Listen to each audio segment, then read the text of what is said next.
of the West.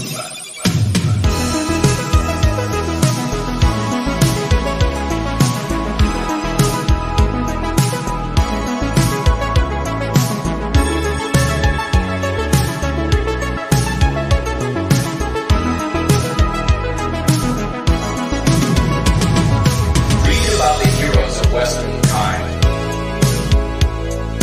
Throughout all of our history,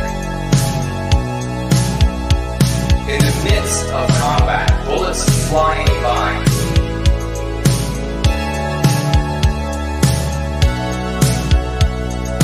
they were able to maintain their composure, and they knew that if their time was called, they will have given their life in the most worthy of all things,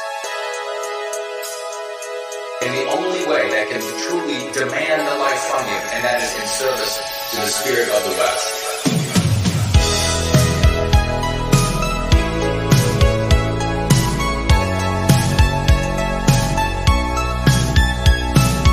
The spirit of the West.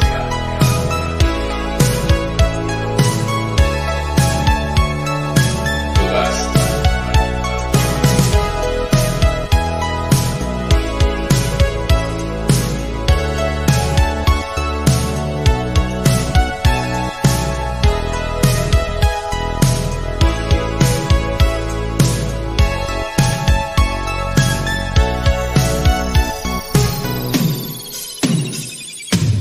About the heroes of Western kind.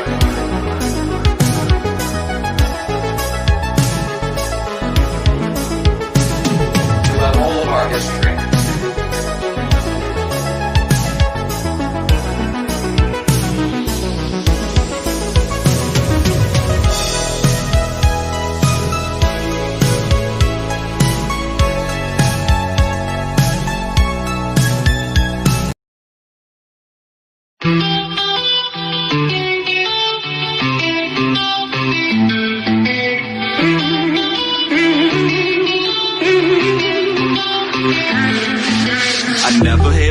but until recently I didn't know history class was jacked completely. Found my new family with the team going free. My old family doesn't understand me, cause I am so pro-white. No coke, no Sprite, I am rolling with the public, gonna be more white. I saw them twist history right before my very eyes. Insurrection Day, it's in the book and it's all lies. But now I am alive and well to tell it. But will generations down the line be able to sell it? I've always been a thinker on the search for both sides, but they label me an outcast and they cannot tell me why. Guess I'm just a black sheep, white boy who doesn't hesitate to make a lot of fucking noise. I'm the black sheep, white boy, and I wouldn't change a thing if I ever had the choice. Cause the red's the color I bleed. Yes, we all do bleed red. I have to protect my family. Why does affirmative action make them not hire me? Even in the countries where I'm the minority. Is my race just that awesome and no other could compete? Is that what the anti-whites are trying to tell me? Why am I always seen as such a threat? To the point they want to strip me down till there's nothing left. Old friends from high school, man, I haven't kept one, but I got a new crew and it's where I belong. Cause if you ain't going free, you ain't rolling with me. And there are even anti-whites in my own family. But I am the one who's comfortable with myself. I try to save them from the hate so wildly raising hell. Cause I'm the black sheep, white boy who doesn't hesitate to make a lot of fucking noise. I'm the black sheep, white boy, and I wouldn't change a thing if I ever had the choice. Cause the red's the color I bleed. Yes, we all do bleed red. I have to protect my family. I heard that Scotland is too white, is Nigeria too black? Don't get your panties in a bunch, cause I have the right to ask. See, I'm the black sheep, cause I call it hypocrisy. And the media will give you emotions, but they will not give you honesty. Yeah, you have your feelings, but I have the crime rate. And I'ma shoot to kill if there's a danger my way. So I do not blame the cops, just the ones who are cowards, who hesitate to pull the trigger unless it is one of ours. Cause he's a black sheep, white boy who doesn't hesitate to make a lot of fucking noise. I'm the black sheep, white boy, and I wouldn't change a thing if I ever had the choice. Cause the red's the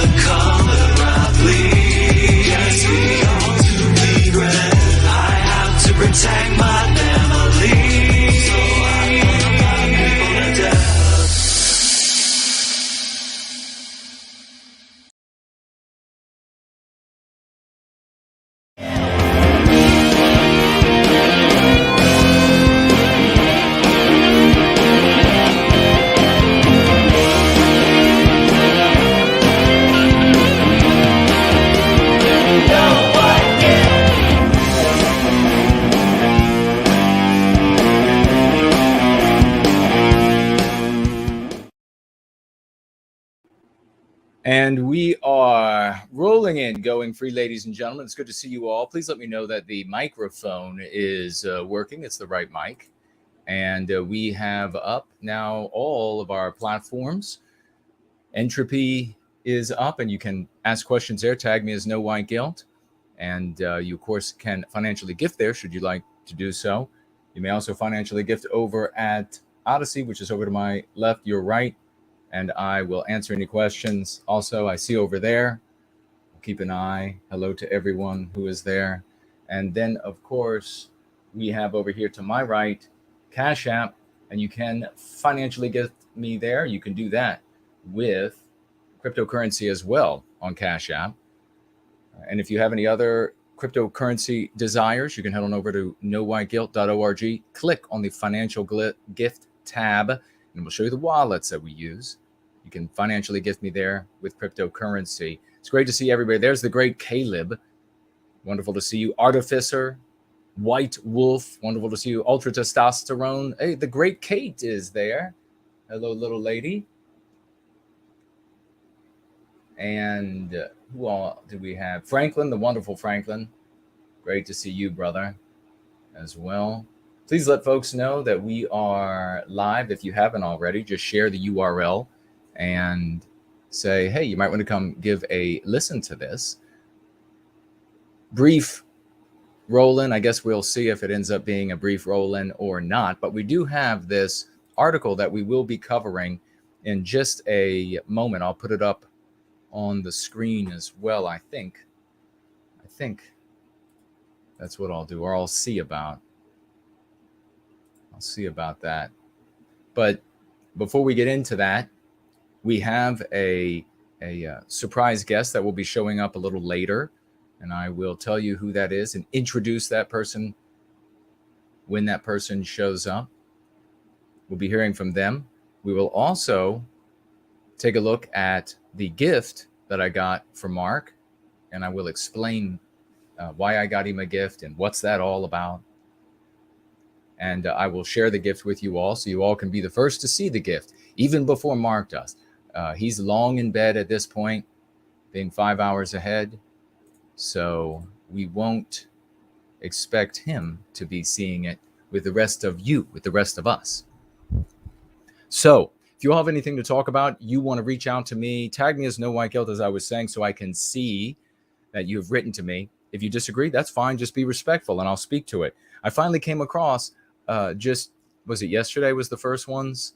A couple people being respectful about disagreement. I guess they waited until all of the riffraff had made their voices heard and then moved on, and they decided then to step in. And so I appreciate that. If you have any respectful and disagreement, tag me as No White Guilt. The troll slayers will leave you alone because you won't be a troll. And I appreciate it. I do want to mention again, you're coming up on Christmas. You've got to order right now at the White People's Press. Wonderful items they have over there. Children's books, calendars, the folk book. There are a lot of different things that all white positive, not white negative, no slandering other groups of people. We don't do that in white positivity. So whitepeoplepress.com, and of course, go to their YouTube channel and only go there because that's where I want you to go. I want you to stay on YouTube to view all things. But otherwise, it's wonderful to see you here. Caleb says, put your money on No White Guilt. Put your money on there's Helios Abbott. Great to see you. And by the way, I don't get any kickback from Tony at White People's Press. That's all him. He's white positive. And we are building a real community that will endure because it's based in love, hope, and redemption, because it's based on the family, because it's based on protecting our people rather than hunting down other groups of people. So I want people who are white positive to be successes.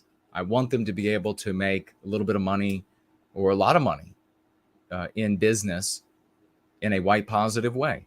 We need to see more of that. So let's make sure that our content creators are receiving the love, that they're feeling the love we want them to feel.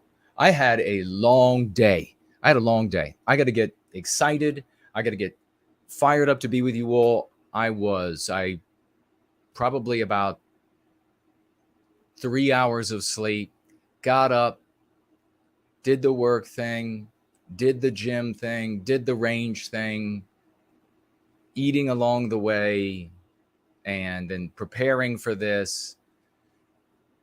So here we are, 8 o'clock Eastern Time, United States, to talk about this, because what's going on out there. But before we talk about this article from Countercurrents, have any of you seen the article from Countercurrents? Maybe I will put it up on the screen. Have you seen and read the article, the piece? There are 16 comments there, and I don't know what you have to do to perhaps you have to give them your email address. I would imagine so. This is Greg Johnson's outfit, and then you could leave a comment below. But I've only had an opportunity to just glance at the comments, and actually, because I like to read the articles fresh with you, because it gives a more natural response, I only skimmed the article itself, which is by somebody who is using probably a pseudonym or nom de plume, as I'm sure he would say, Robert Wills, although he might be using his real name, although there are very few of us who do that. So Robert Wills, and I don't know how much other writing he does for Greg, but nonetheless, we'll pull that up. There's a cover of a new book by Greg that we might not want to appear on the screen. So maybe I'll put it up on the screen until we get to that part, and then I'll pull it down. And then once we're beyond that part, it's an advertisement in the article. Once we're beyond that part, then I will put it back up on the screen. How does that sound? Does that sound like that? Who else worked out today? Who else went to the gym today? And what did you do at the gym today? Who else went to the range today? Who's willing to admit it, I guess? I see Lunder is now with us. Great to see you.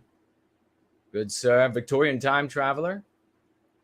He says, I don't read Countercurrents. Was there a reason for that? That you've decided not to read them? Cool. Papa J Magic is here. God bless you as well. Says, hanging out in the background. Pants is here. Great to see you, brother. I got the message about the book. So I am thinking about you. I am thinking about you. We're going to make it happen. Okay. And Lacey just showed up. Mrs. Jess Horst just showed up. Wow, the party is getting exciting. Ultra Testosterone said he did squats today. I did some squats today as well. Squats and deadlift today. Archangel has arrived. I'm doing mobility work currently, prepping for a proper bodybuilding mesocycle. Okay. Kent is here. Says hello. Hello to you. Cindy Ben has just shown up. Squats for the thoughts, says Doc Kevin. Squats for the thoughts. No, I don't think so. But I did. Let's see. What did I do that might be interesting for those who are in the gym? And the gym, or what about the range that might be interesting? Nobody go to the range but me. I'm the only one. It was a lonely place. I shared a picture on my Twitter. You should follow me at Twitter immediately, and then amp me from dawn till dusk and all through the night, because so many people only understand asses and seats. They don't understand proof of concept. So all of the testimonials, they're just like, it just bounces off of them. 50,000 subs, 100,000 subs. They're like, whatever he says is true. It doesn't matter. It doesn't matter what they say. You know, it could be like the Q people, the Q-tards or whatever they called themselves. 100,000, 300,000. 500,000 must be true, whatever they're saying. J.W. Oldner is here. The champs are really showing up. Ultra Testosterone is saying true, Jason. Yeah, it's totally true. It's totally true. The average person, we are, the white race is in a woeful position that we have fallen so far.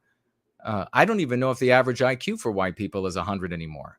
We have fallen so far that the only thing that has a value or proof for us anymore is, what does everybody else think? What does everybody else think? About how easy that is to manipulate a population that's thinking like that on social media. Well, we'll just tack this person's subs up 500,000, and then he'll get a real 500,000 who say, well, 500,000 others, so I better go ahead and sub now. Unable to evaluate success and failure. I mean, you can see firsthand. It's actually quite sad. My heart genuinely is broken for these people who are trapped in the villain role and have endless failures over their whole lives, ruining their lives in 7 ways to Sunday, and they can't see this doesn't work. This is actually really deleterious, and they get so wedded to becoming a antag in the anti-white narrative and specifically in some other group's story that they can't be redeemed. They just can't be. They're just so consumed with it. That breaks my heart, because at one point, the vast majority of us who come to the white sympathetic sphere had the most noble, or made the most noble decision to stand up for our people, to try to put an end to the victimization. And even though the anti-whites had the power to slander them, to make everybody else believe that their love was hatred, that takes a lot of courage. It's a very noble thing. And nobody starts off with this, going through life not thinking anything is wrong with the white race and how we're being victimized, and just starts off hating some other group of people. It's just nonsensical. But so it breaks my heart. I guess we'll segue from there into PWR today. As you all know, was the first episode where Mark is sole host, and then he just has a guest on, he and the guest, and they hang out for the 2 hours. And that's the way it was when NJP people, not all of them, but most of them, the real notable ones, they would not appear with me. I still see people out there saying, no white guilt's a coward. But they would not appear with me. So the compromise was, because they weren't going to come on at all. So the compromise was I wouldn't be on the show when they were on. And that worked fine. But, and once we had the yay issue, and then we have all of these Yehudi centrist folks and, name them, slay them folks, they show up, and the pressure was on, and the relationship there on PWR had to come to an end. And Mark pushed me out for that. It really came down to what I said in my tweet, and I posted elsewhere, that there was this demand.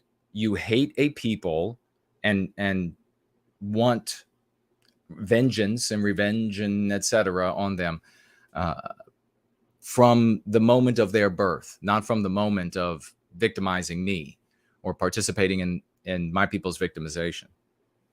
And I just won't do that. That's immoral. And there are other reasons, obviously, for not doing that. Things like our brothers and sisters are obviously not going to participate in that sort of immorality either. So I had to go. And so we wrapped it up last week. And I have worked with Mark now for almost 5 years. We had differences all along, and yet we were both able, on the moral work of white well-being, as we articulated here, we were both able to come together there. So that in and of itself was a big feat. It's the kind of thing that anti-whites like to divide and conquer with. And they say, well, you can't associate with that person because at some point in their life, they did this or they did that. I've proven that I'm not going to allow the anti-whites to dictate to me who I can talk to, what I can do, etc., in the defense of Western kind. I sacrifice myself almost daily for the white well-being. And so we had our differences, and we were able to overcome those differences. We survived all these great cullings, these great censorship efforts. The show survived this linkage across the Atlantic. And, I talked a number of times about how, for me personally, I liked that we were able to obviously work together on the moral work of white well-being, but also that we were the UK and the US, and we were keeping this tie and working together, even though ADL, anti-white organizations, etc., were doing everything they could to disrupt. They had shattered everything else. If you recall, we had this, it might not have been pretty, but we had this big web of connections that they easily shattered. And we articulated that they would be able to do that, and they did. And so we stuck together, and we continued doing the good work. And I stayed because I thought it's so important to be able to reach as many voices, as many ears, I guess, with my voice and our message as possible. I stayed throughout all of the endless invective and misrepresentation, slander, etc., that came. Like every day I showed up, or every Wednesday I showed up, and it was in the live chat. There were a few people who were always good, say hello, and I salute them and honor them forevermore. And but then there were more than a few that every single show, it was like that it was a drug. It was their drug that they just had to. In fact, some of them were hating on me today, I understand. But they always had to lie, smear, cheat, etc. Put up with that all along for that relationship. There with Mark for his birthdays, and there for Mark when his daughter was born, and we celebrated that here big time, if you remember. And then recently when his mother died. So you develop a friendship, you develop a relationship. And I wanted to honor that, even though there was this ugly finality to it, this cessation of this relationship. I wanted to honor that. And I felt like the best thing I could do or one thing I guess I could do in a way of honor is to send Mark a gift, thanking him for, nearly 5 years of working together. And so many of you know that I am a fan of war birds. And those, of course, are the different planes, fighter planes from World War II.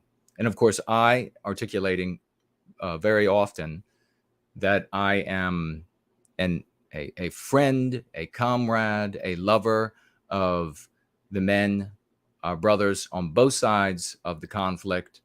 They all acted heroically in what they saw was necessary. And so I honor and salute all of that. So that's where I'm coming from. And of course, I see the war itself as one of the many wars that we fought, something that we need to remember and always attach no more brothers' wars.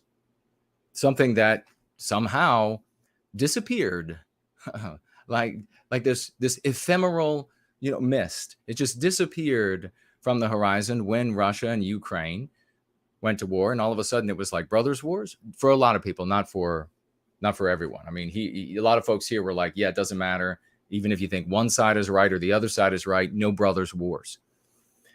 So I'm proud of y'all that took that position. Anyhow, I thought when I was thinking about what I could do, what I could sort of present to Mark. I don't know, do y'all remember when I gave Mark a little Oscar? Maybe it was when we reached a certain episode and I presented Mark with a little Oscar. That was funny.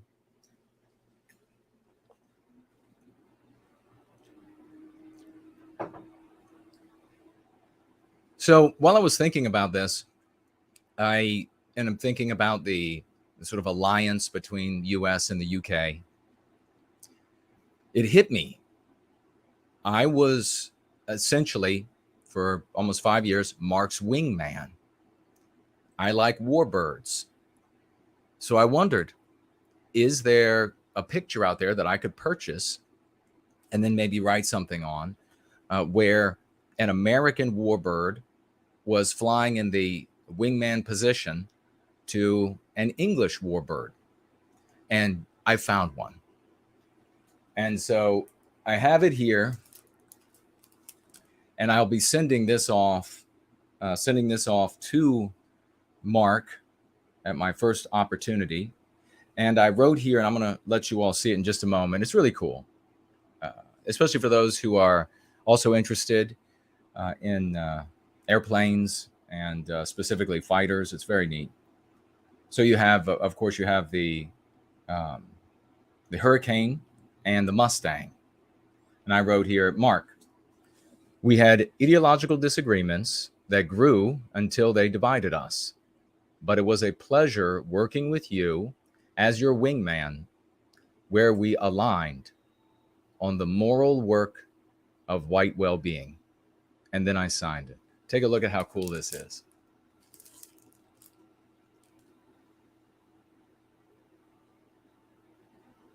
Isn't that awesome?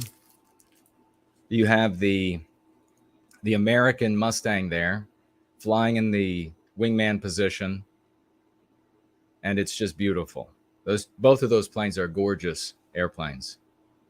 So I love it. I'll be sending that off to Mark as a thank you, and happy trails, my friend. Happy trails. So I hope he likes it. I hope he puts it up on the wall. Maybe he likes warbirds as well. Who is ready to start this article? And over the course, as I go through this article, we're getting ready to hit the bottom of the hour. As I go through the article, it's not a very long one. I want you all to weigh in. This is for you all to participate. Was this a hit piece or not a hit piece? You can change your opinion as we go through the article, or you can stick with whatever strikes you at first. But I want to hear and I want to see you all sharing your thoughts on it. Hit piece or not a hit piece? And if you think it's a hit piece, what do you think motivated it? What do you think the objective is? Now, this is Greg Johnson's. He's the editor-in-chief. As I understand, nothing goes out the door without Greg having a look at it. And so we will take a look.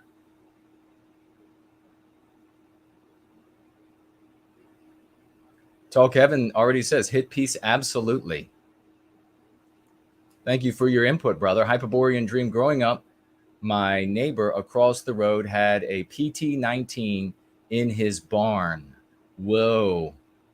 Really? Is that real? Artificer, as they say, no publicity is bad publicity, sir. Well, thank you. Yes, that's true.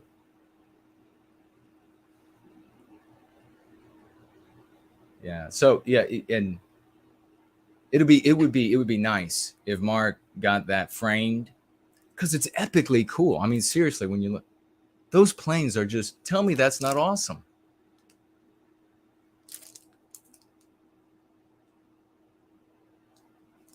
That's epic. It would be cool if he framed it and then put it on the wall somewhere in the background. I don't know that it would work in that room, but where he streams. But we'll see. Maybe better, in the bedroom, so that every morning he wakes up and there it is, and he can be reminded of how we flew together for a time and took on all comers and had a lot of victories.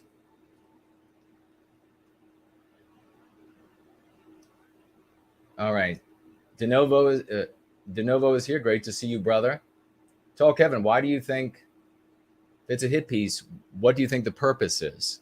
What do you think they're trying to do?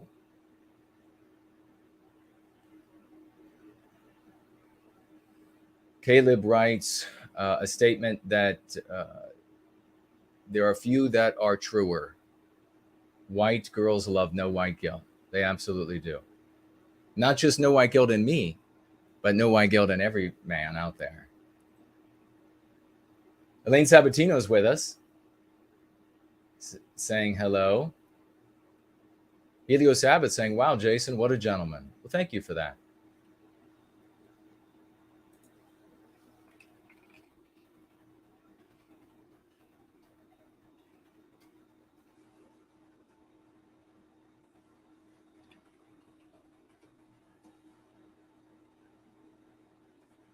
All right. Hyperborean Dream says Spitfire.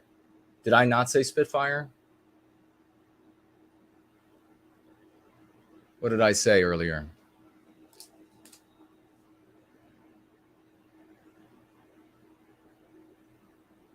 Artificer said, I got my second death threat on this exact thing. The No Brothers Wars thing for Ukraine conflict. Wow, how about that? Terrible, isn't it? All right.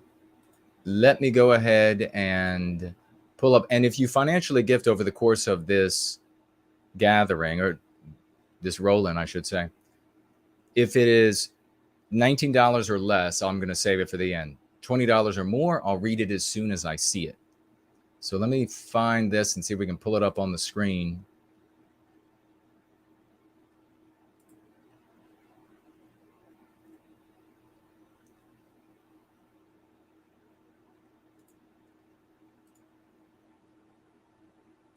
It's hiding, but we shall find it.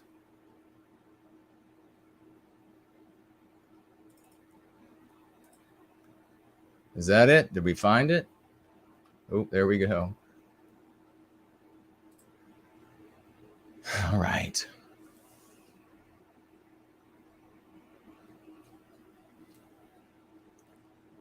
If I didn't say Spitfire, that's what it is. It's the British Spitfire and the American Mustang. What did I say if I didn't say Spitfire?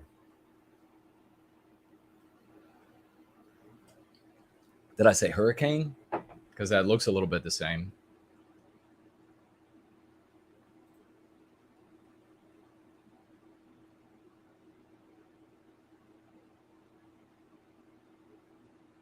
Anglo-Saxon says, thanks, brother. Kip, good night, folks. See, you go. Are you in the UK? You're going to bed. You know what Mark's gift is even before he does.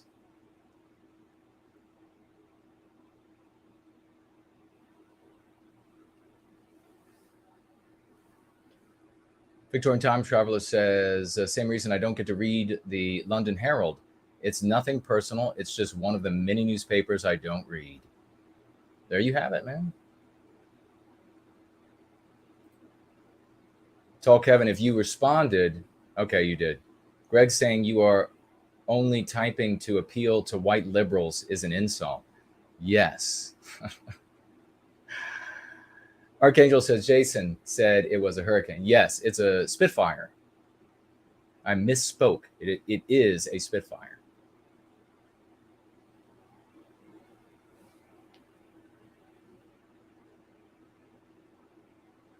Is the Hurricane a little smaller?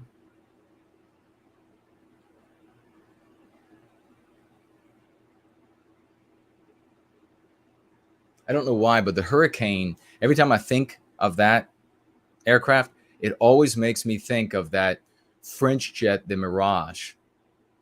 Does anybody remember that? Didn't it have a delta wing? All right. Let's go ahead. Make sure you tag me. I want to hear your thoughts. Tall Kevin might be onto something. Hyperborean Dream says a delta wing. Yes, it was. I don't know why they're connected in my head.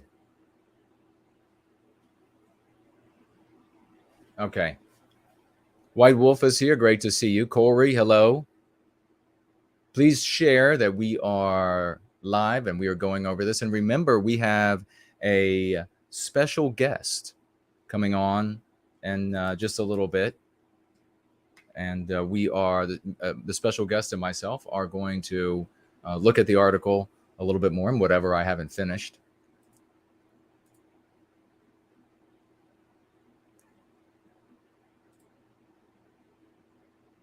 Okay, here it is. By Robert Wills, the white liberal question.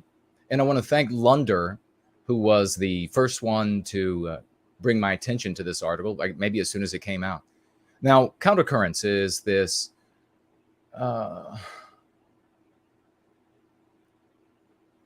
Greg and countercurrents are supposed to be what he wants it to be for the white sympathetic sphere, is this sort of webzine for the intelligentsia in the white sympathetic sphere. This sort of a like sophisticated, the cultivated thinker in the white sympathetic sphere. That's what Greg wants it to be.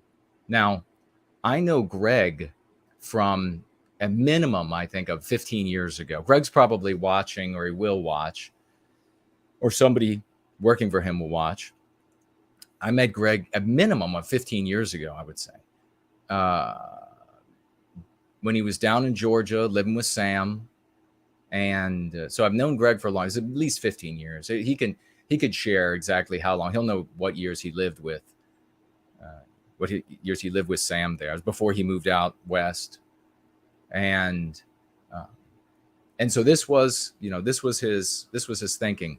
And so Greg knows me. That's the first thing. Greg knows me, and we've had him on the show on this channel a couple of times, right? And we've had him on PWR when I was co-host there, when I was flying wingman in the Mustang. So awesome. And so he knows my positions. At no point have I ever in my life ever articulated or made any sort of argument about attempting to win over liberal, anti-white white people, what we would refer to as anti-white white people. Now, it doesn't mean we go out to everyone. And so there will be white people who are anti-white, just like there are white people, and effectively almost everybody, because you have the villainy folks who are villainy signaling, who are white. They all live in the anti-white narrative. And so that's what we are redeeming them from. That's what we are helping them to go free of, anti-whiteism, this soup that they all live inside of. There will be anti-white white people who, and there already have been, who have come over to the Go Free method because they discovered that their positions are immoral, and that it was an artificial morality they were given by the anti-white narrative, this anti-white morality. They see the writing on the wall of what's really happening to our people. But at no point ever have I thought to myself or suggested, or in fact, there was a while there when I think, and you all can correct me if I'm wrong. Correct me, please, if I'm wrong here. But did Richard Spencer actually say, before he went into his current iteration, but did he actually ever argue consistently, rather than just another novelty take, that we shouldn't be after right wing, if you're inside the anti-white narrative, thinking people, but only left-wing people? Did he ever argue that? And then did Countercurrents argue that Spencer was arguing that position? If Spencer was arguing it, fair enough.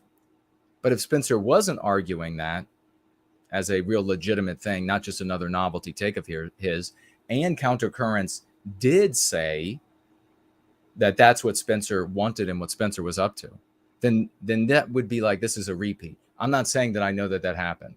I have mixed memories on exactly how it played out. I'm not a regular reader of Countercurrents. I wouldn't have known that this was even written if Lunder hadn't told me. But from my, let's just go ahead and let's get started. White liberal question, a Nietzschean response to Jason Kuna. They had to dig up Nietzsche. And isn't it funny that here we mock this sort of navel-gazing pedanticism of what would Nietzsche do? And we play with that the author Robert decides a Nietzschean response in his title, a Nietzschean response to Jason Kuna. He says, I recently watched an interesting debate centered on the Jewish question between Mark Collett of Patriotic Alternative and Jason Kuna of No White Guilt. Right off the bat, the very first sentence, I noticed that there's something not quite right. I think I said at minimum at least twice, but maybe 3 times during that final show, that I was not trying to convince anyone of any of my positions, that I was merely sharing what I thought. And it was also an environment it was not given to a debate of views, because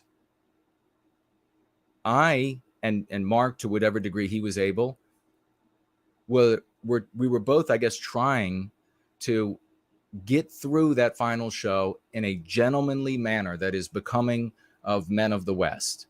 We weren't going to like have at it. It wasn't like the final show was going to be like, finally, they've been allies for all these years. And finally, the two allies are going to go at it. You know, that's not what we wanted at all. We specifically articulated that to each other. So there was no debate. There was no debate that took place. But there were different opinions that were shared in a conversation.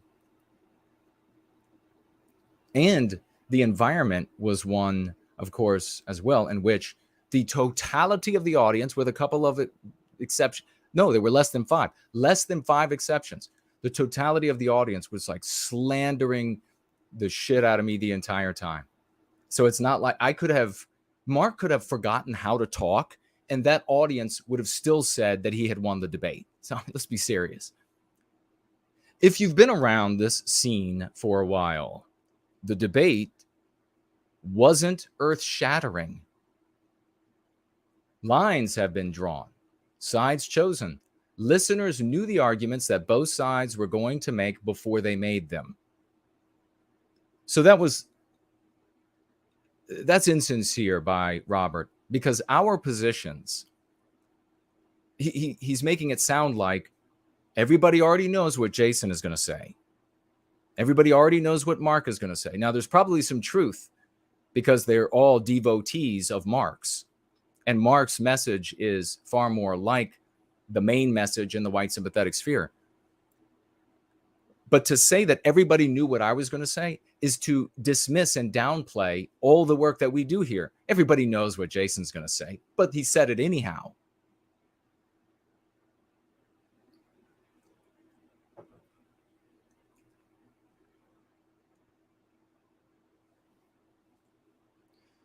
And yet what was truly great, listeners knew the arguments that both sides were going to make before they made them.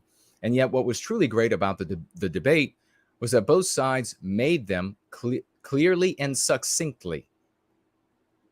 Around and around the two went before they stumbled onto the question of our age. How does our move, and that strikes me, by the way,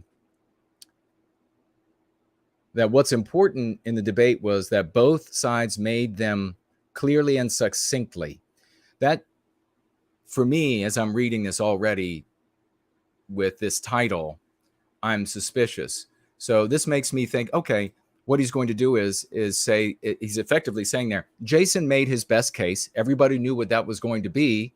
And then later on, he'll say, and Jason lost. Jason, it was clear, it was succinct, it was his best case, and he lost. Around and around the two went before they stumbled onto the question of our age. How does our movement reach the man on the street? And how should a dissident movement present itself in order to create political change? These are fair points, and they are not discussed enough. Technically, I mean, if that was not what was being discussed. So I don't know if Robert, did anybody come away from watching PWR thinking that was a debate about how to reach the man, the average man in the street? At a minimum, I think Robert's reading into that. Mark Collett stressed intellectual, okay. It just got, Mark Collett stressed intellectual honesty and channeling newfound curiosity among ideological initiates into philosophical questions of ultimate sovereignty. Okay, that sounds a little bit of like baffle-gabbing. Mark Collett stressed intellectual honesty and channeling. So if Mark Collett stressed intellectual honesty, then what did Jason do? Was Jason stressing deception and channeling newfound curiosity among ideological initiates into philosophical question? Really? What are, like, I'm sure Mr. Shekelbeast in the audience was really concerned with a philosophical questions of ultimate sovereignty. Really? Mr. Shekelbeast and what other kind of names? Zyklon Bro? I can just imagine these guys. They're sitting down. Let's discuss some philosophical questions about ultimate sovereignty. Who rules you and why?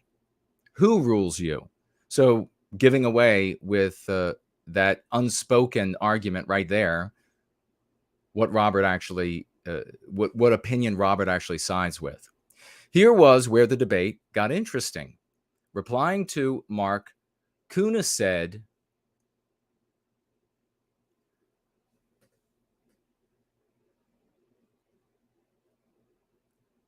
does he refer to me as Kuna the entire time and he uses Mark's first name?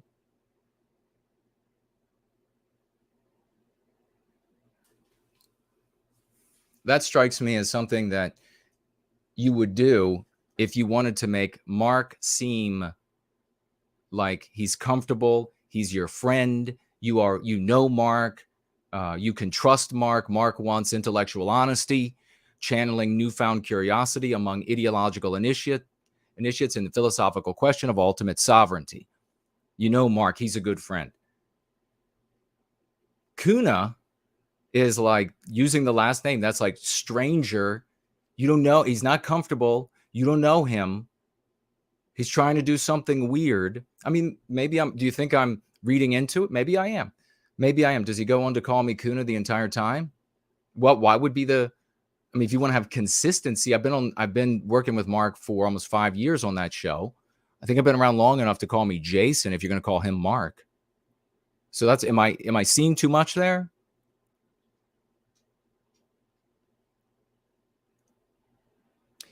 All right. Replying to Mark, our guy, Kuna the stranger said, how do we reach our brothers and sisters?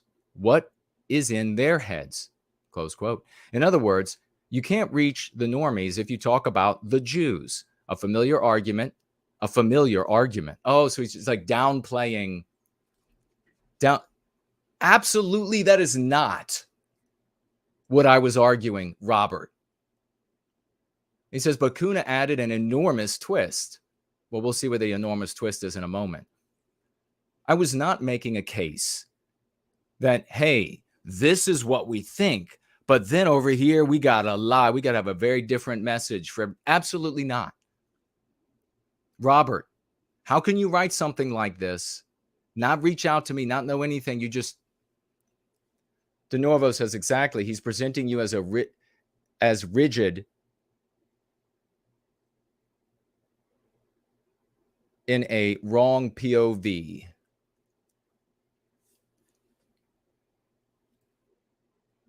So being rigid in a wrong sort of point of view.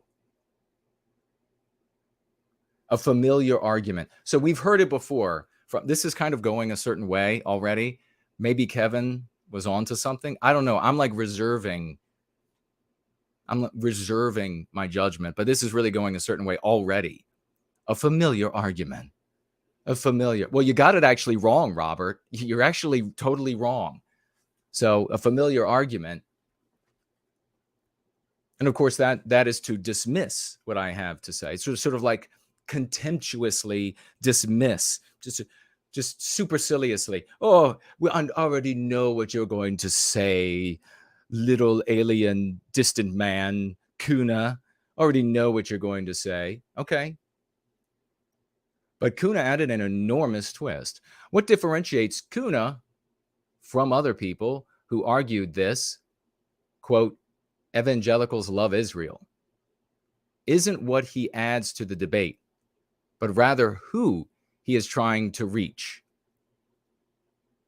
Kuna's chosen handle, boy, it's like every sentence you can feel is like crafting this case rather than just talking about a conversation, even if you wanted to call it a debate. What did both sides say? There's a case being made here from the beginning. Editorializing. What differentiates Kuna from other people who argue evangelicals love Israel? Okay, so that's I get it now. He's saying that I am right in with a group of people who claim that white people love Israel, and so therefore they have to be lied to. Which, how many years have you all been watching me make? How many thousands upon thousands of hours? So, but he says he adds nothing. Kuna adds nothing. But he has a new target. Of course, Kuna adds nothing. Because Robert here is making the case that Kuna is kind of a vacuous, kind of a contemptible person, sounds like. No white guilt, open quote, no white guilt, close quote, says it all. If there exists a conservative or right-leaning individual with white, what now? If there exists a conservative or right-leaning individual with white guilt, I haven't met them yet. What? Am I seeing these words right? If there exists a conservative or right-leaning individual with white guilt, I haven't met them yet. Everyone has white guilt. Everyone has been white guilted. Every white person out there, every single one. What do you mean? Talk about denial. Talk about deep denial. Right-leaning people don't have white guilt? You want to bet? I can demonstrate it very easily. And his book entitled Going Free appears to be an obvious appeal to liberals.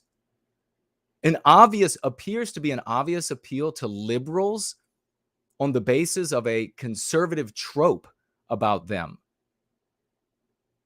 So an erroneous notion about liberals. So my work is based on an erroneous notion about what he calls liberals. Kevin. But even at this point, my mind couldn't seem to accept what Kuna was suggesting. That is, until he struck it over the head with a bludgeon of cosmopolitan mannerisms and Martin Luther King style rhetoric. Oh, for God's sake. He has just conflated me with MLK.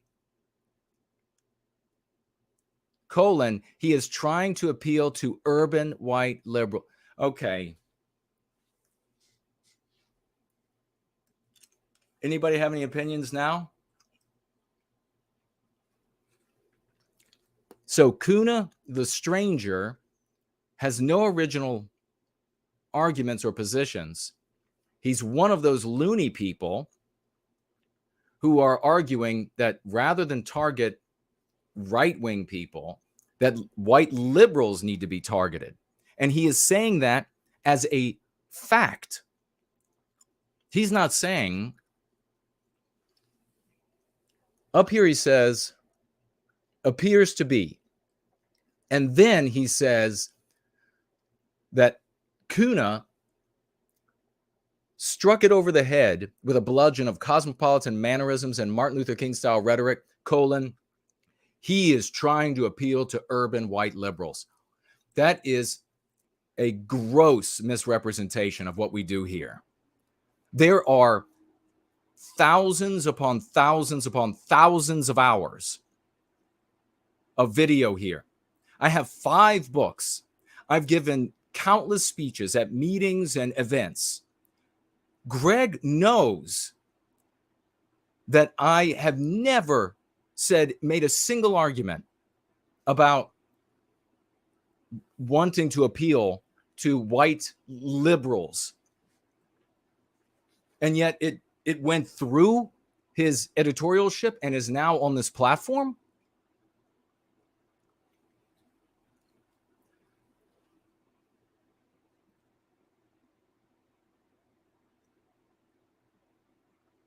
DeNovo says, well, you do have the same hairstyle, Jace. Yeah, the close shave on the side. Victorian Time Traveler says, I could exist outside of the left-right paradigm.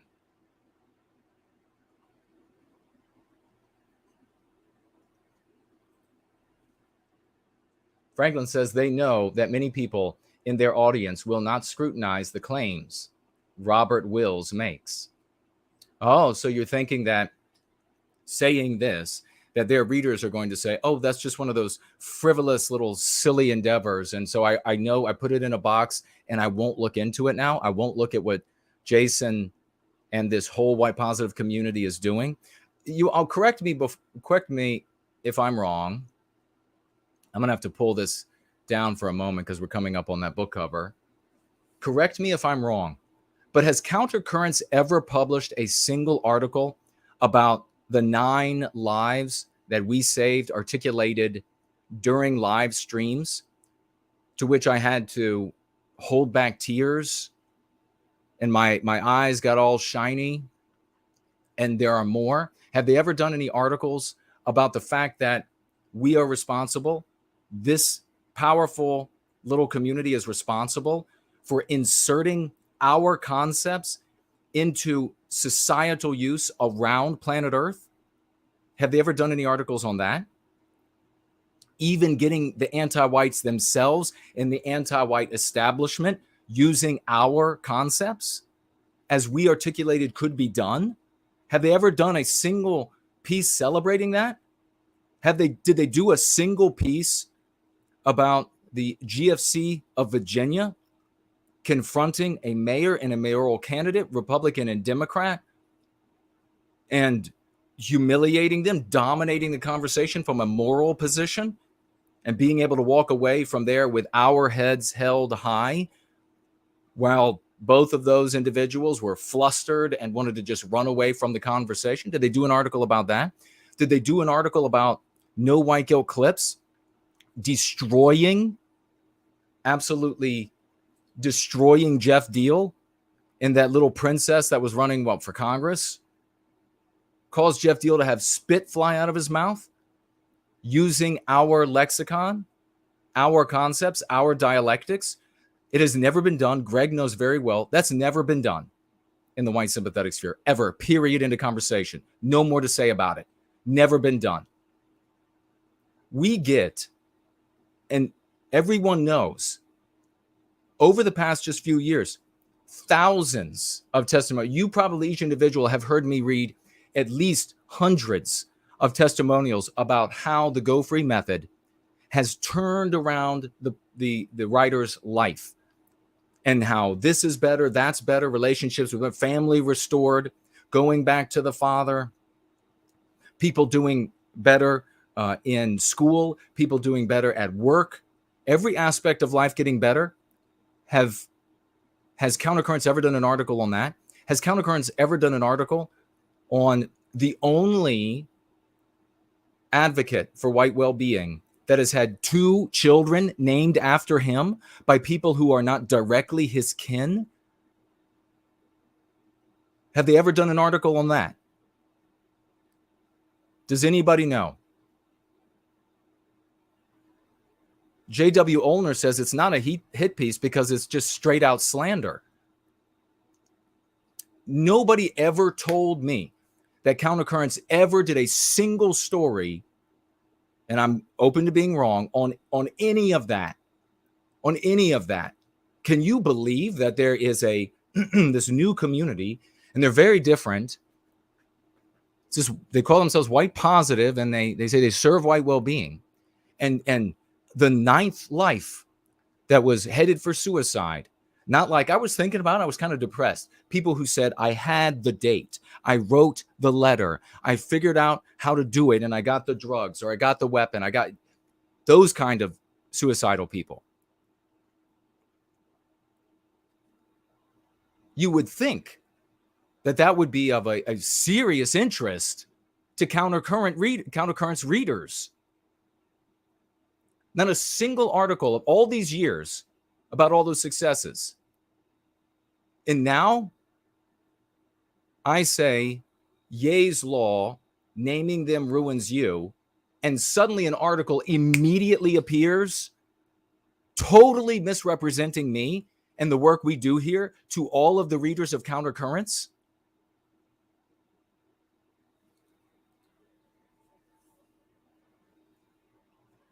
No White Gill Clips. Hello, champion. Great to see you. This article reads like a book report written by someone who didn't read the book. Yeah, it does. Very well said. Western Kind Art agrees with Clips, says 100%. Franklin says exactly. He's lazy and dishonest, talking about Robert Wills. We can spot it right away, but Countercurrents readers largely won't. Get into the thread underneath of it. Tell Kevin saying, of course not. I guess he's saying that, of course, Countercurrents didn't write a single article about all of those successes. How about this? When has, never, I'll just give you the answer. When has a content creator and the community of champions that have assembled around him taken concepts that they engineered and that they then pushed out into society that has then become those concepts and dialectics as well, increasingly adopted as societal conversation? Never. Period. Not a single article about that. What does that tell you then? I mean, I don't want to make, this is really irritating because I've known Greg, like I said, for at least 15 years. He was living in Georgia with Sam before he moved out west. And had him on shows, this one and over on PWR. And then one of his writers puts together this absolute, I mean, I'm not going to say yet. I'm still, maybe as we read on, it'll suddenly change. But what we have here is we have a guy, this author, and then I guess, the responsibility falls to Greg. So what's Greg going to do about this? How did this get out the door without him saying, okay, that works? And if he didn't say that works, he needs to step in and correct the record. This guy shows up and says, as a fact, Robert Will says as a fact, that what we do here, that what I do, this weird Mr. Kuna, while we have Mark over here, the comfortable, nice guy that everybody knows, this weird stranger, Mr. Kuna, a very strange dichotomy there to decide to do that. What he wants to do is just go after white liberals. And to say that to people, everybody's going to instantly think that's impossible. And they'll immediately dismiss me and this entire community and dismiss the method that has saved more than nine people publicly from suicide and everything else that we just dismiss that method.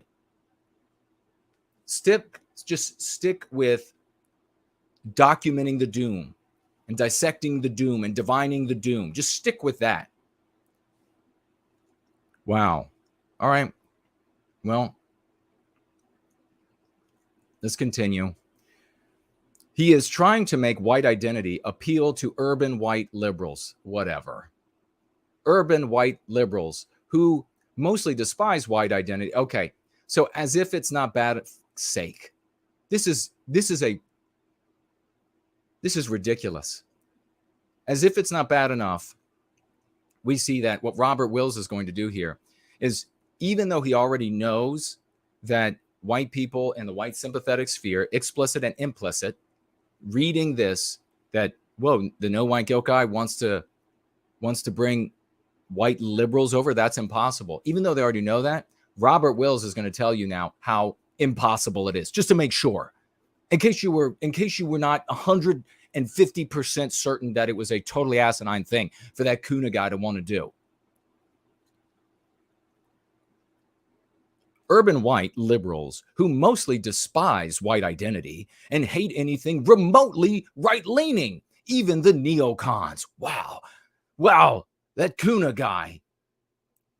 He means urban white liberals who sided with Black Lives Matter rioters. Really? That's what Kuna is trying to pick up. The white people who sided with Black Lives Matter. This is filthy. Greg, shame on you. Shame on you. You know, every conversation, every time you've ever heard me speak, nothing ever like this. Shame on you. This seems like it's just joining in with these other name and slay them. Name them, slay them community. Garbage.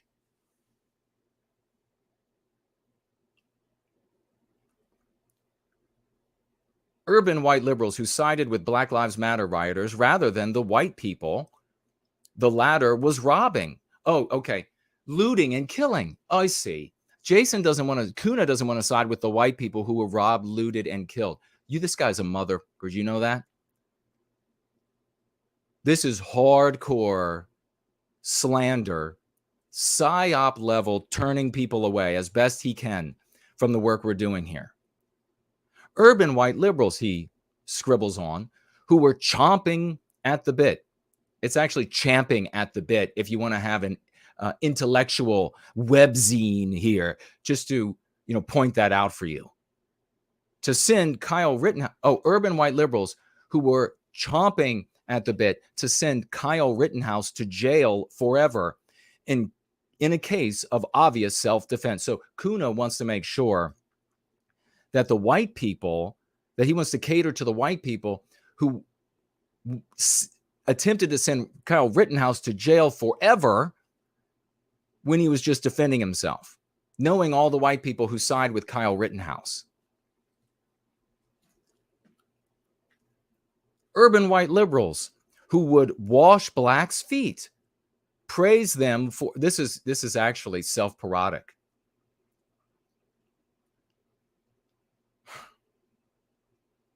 This is the thing.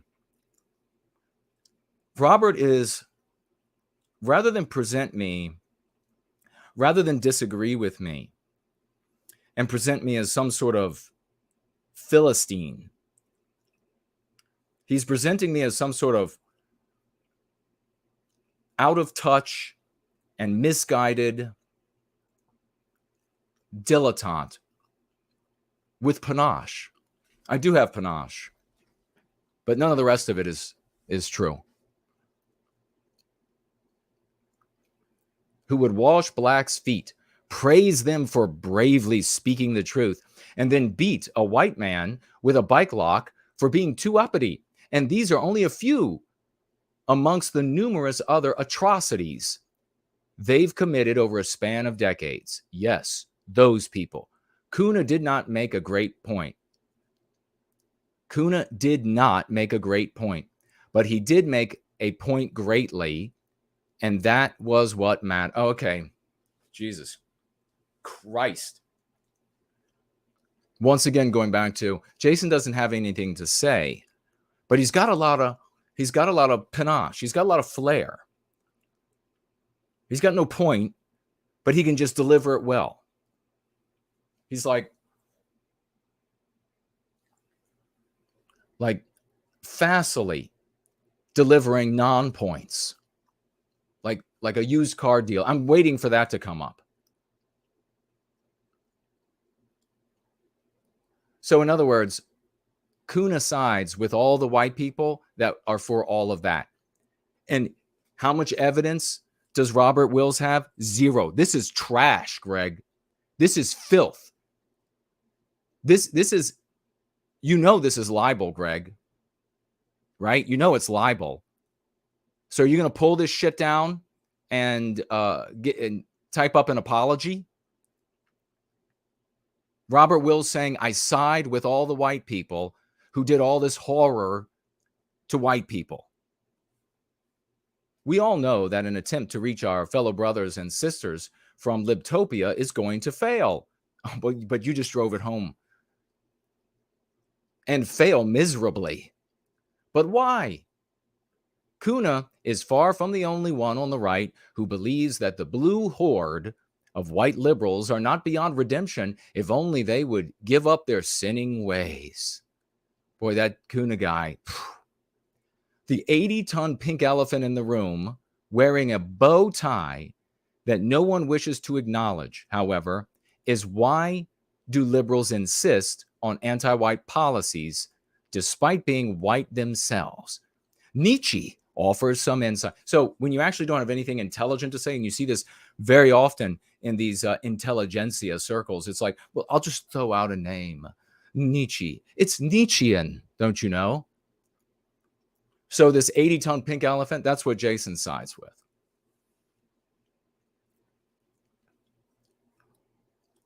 Quite a few, Robert, by the way, quite a few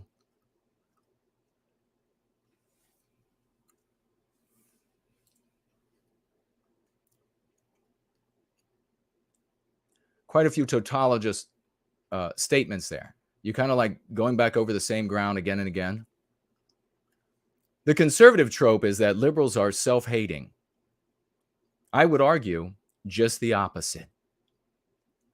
In Thus Spoke Zarathustra, Nietzsche compared the self to a tree, and he compared the winds that blew the tree from side to side to the self's subconscious, motivating desire and creating ambitions. The white liberal is the tree, and the anti-white zeitgeist blows through liberals on a subconscious level, animating their will to power, which in turn manifests itself and creates its own vision of Really?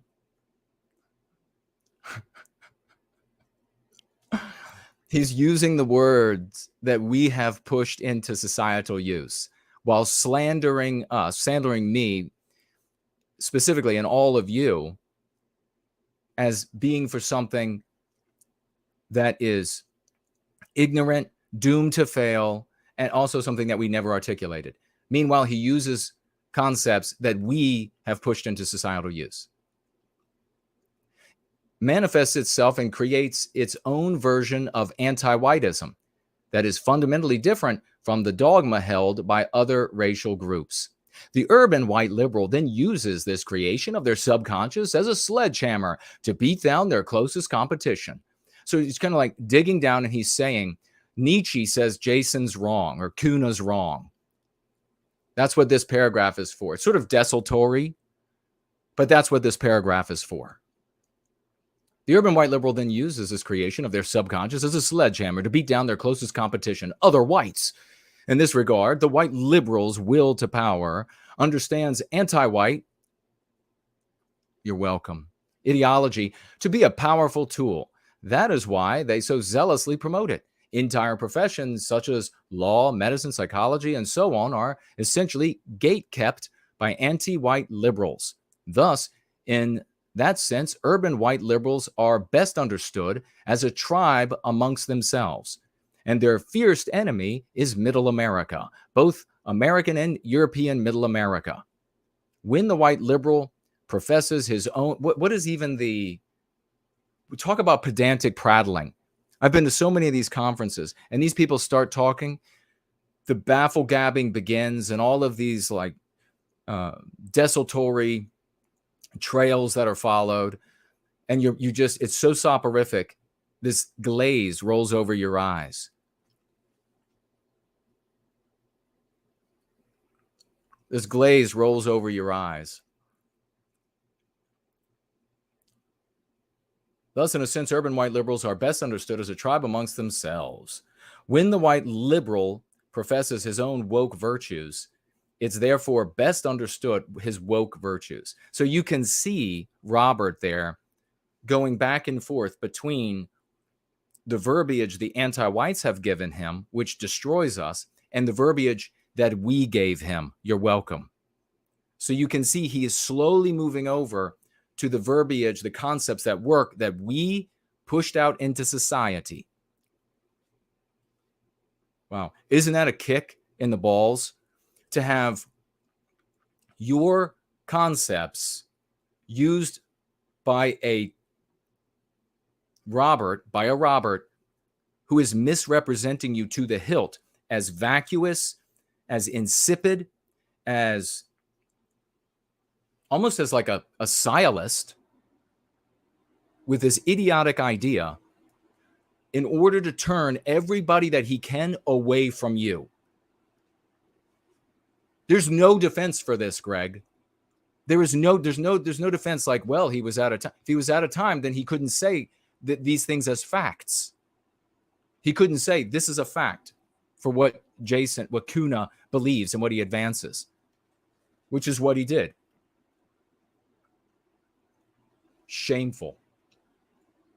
By the way, how is the white liberals' version of anti-whiteism different from that of other groups, you may ask? In their version, white means middle America, even the middle America that votes Democrat. It means you grew up near a lake or a river and had a rope swing rather than a gated liberal colony. It means your parents were not white liberals or professionals who read the New Yorker. It means that you reside in some watering hole in a flyover country, not a popular shit-lived stronghold. It means you don't have a sister getting married in Australia and a brother living in England. It means you don't go to school with people like them. It means you are not part. This is like rapid fire banality in the extreme. And most importantly, it means that you were not raised from childhood to support their value system, which is only a reflection of their caste's will to power, their caste will to power. Such an erudite, academic discussion, a metaphysical one of these different castes throughout the West. Yeah, stick with that.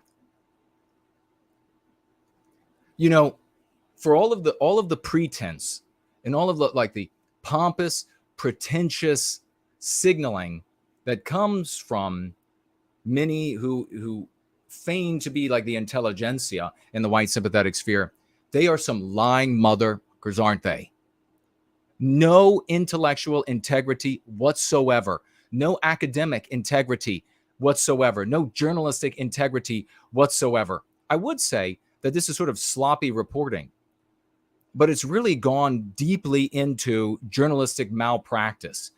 And maybe even Kevin is right. The great tall Kevin is right. And what we're talking about here is like a deliberate effort to misrepresent us in order to turn off as many people as they can from the good work we're doing by a webzine that hasn't written as far as I know, open to being corrected, a single article about the earth-changing successes that we've had in service to white well-being. Very curious.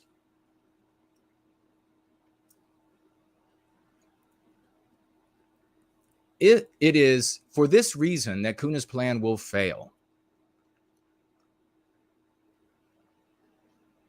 Liberals rightly understand that Kuna's plan to set them free will ultimately disempower them. So how many times is he going to say, either imply or outright say, that my plan, he's attributing this plan to me, and that it will fail?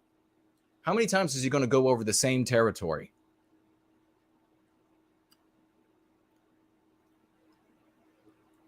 Let's be honest, disarming anti-white ideology only disarms white liberals, not conservatives. It's in this regard that liberals, just keep calling them liberals, in-group bias needs to be understood. While liberals, I guess he's going to tell us that now. Oh my God. Liberals have a very low in-group preference, kinship to others in their racial group. By conservative standards, by their own standards, they have a tremendous in-group preference for themselves. This can be demonstrated whenever liberals occupy a new neighborhood in a three-phase attack. Okay. I mean, is this like World of Warcraft? He's going to tell us about their three-phase attack.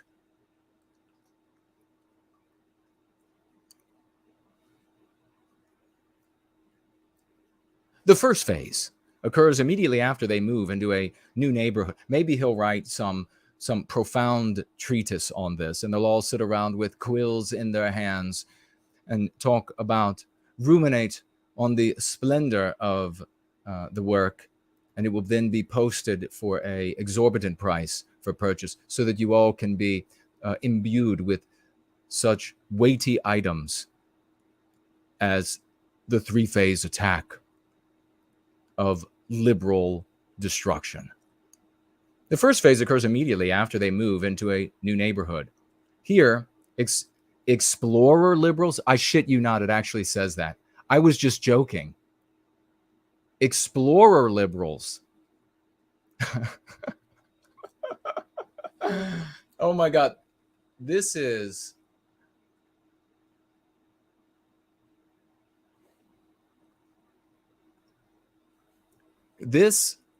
attack on it that's happening within the white sympathetic sphere on me, and therefore on all of us who are going free, everybody who is doing good things for going free, is the kind of thing that should be talked about even outside our sphere. I mean, this is what Tim Pool should do a show on this. Tim Pool should have me on. Tim Pool just watched Kanye West, refused to speak about anything but an endorsement of his position that he wanted to share and not let anybody else talk. And then when Tim Pool, who he's obviously going to disagree with Kanye West, I'm not endorsing Tim Pool, all the people who are getting ready to lie about me. He's obviously going to disagree. You have to be ready for that. You have to be ready to handle that. Marches out and takes with him his two bitches, one of them exiguous as all can be, just exiguous little guy. Right after that happens, Tim's attacked with all of these name them, slay them types. This is going on in the white sympathetic sphere, where they are doxing, death threatening, slandering, misrepresenting not just the shekel beasts and the other ones, that not just those kinds of characters, but one of the premier intellectual webzines is getting in on it too. So somebody who knows Tim Pool or people around him should get to him. That's worthy of a show on his level. I will fly to wherever this guy does his shows, and I will be in their studio in person to talk about what's going on, because it's a topic that's worthy of his attention. It would be interesting to his audience. They would refer to us as right wing. It would be interesting to his audience to discover that, good God, after a black nationalist, son of a Black Panther rapper who has sex with white women decides that he's going to implement the name them strategy, the whole of the white sympathetic sphere, all of these people who would call themselves the things that they call themselves, who would call blacks the things that they call blacks, they immediately begin crucifying any one of their own who doesn't want to fall in line behind Kanye West. And when I say their own, I'm talking about from Tim Pool's point of view, which is anybody who's not, I guess, left wing is right wing, right? So somebody needs to get to Tim Pool. I will fly to have this conversation. Your audience would find that interesting. They would find it amusing. Oh, really? That's happening in all of these Nazi types and what are some of the other names that they have? Oh, like Aryan Thunder Death. That these people are all like right away, like, you better support Kanye West. You better fall in line behind Kanye West, or we're going to destroy you. We're going to death threat you. We're going to dox you. We're going to give out, and they did. They believe it's a doxing, and I'm not going to say one way or the other. We're going to give out your work address and home address and all of that. Somebody get a hold of Tim Pool.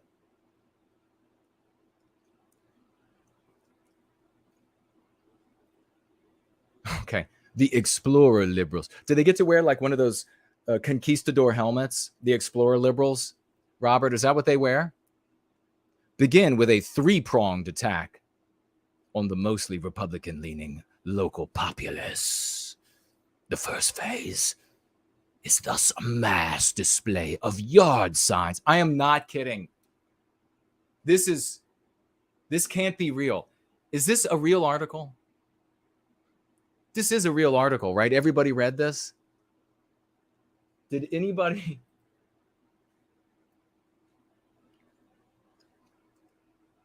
That's what it actually says.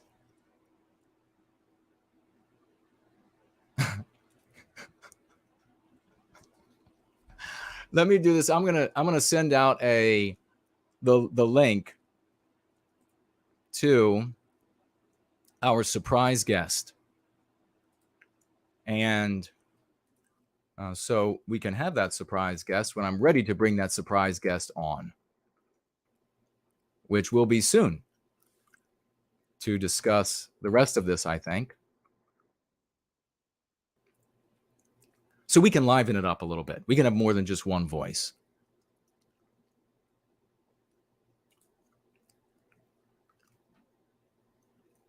Oh, wow. Get out your raucous emojis. Get out some swashbuckling flags, ladies and gentlemen. Run those babies up the flagpole. Get it, baby, get it. Mrs. Jess Horse, financially gifting 50. Let's shut that trash down that Robert Wills is trying to say about us. Dollars. And she says with it, hail, sir, hail, Volk. Amen. Thank you so much, good sister. Big Promethean hails to you. God bless you. That's a woman with 9 kids that just financially gifted me $50. They're not rich, by the way. $50 in the midst of this. And actually, we have something here from Tall Kevin. I'll go ahead and read that now as well. You all are going to like this next part. I think I'm going to love it. The Explorer liberals, in their conquistador uniforms, form a three-pronged attack on the mostly Republican-leaning local populace. The first phase is thus a mass display of yard signs. The carnage. The bodies are thick in that first wave of attack over the Republican-leaning populace. The yard signs have done their work. A normally conservative community with American flags and crucifixes is slowly and surely becomes decorated with sporadic BLM and hate has no home here signs, and the bodies tumble as the elderly residents pass away from the horror, and other families are forced to sell their homes because of the economic situation. As houses are put on the market, explorer liberals in their conquistador uniforms report back to their, he actually says report back. Is this a joke article? Is this a, like, were they kidding? Do they do that? Can somebody seriously, I'm honestly asking this question. Can somebody seriously tell me, does Countercurrents put out, because I'm going to be really embarrassed if that's what this is. Does Countercurrents actually put out like fake news articles like some other sites do, some other webzines to kind of gin up a laugh and some interest in there? Montana Kid says, no, Jason, they don't do that. Does anybody else know? Kent says the article is trash. Draco says, normal for Countercurrents pros. Wow. Corey says, it's got to be satire. LOL.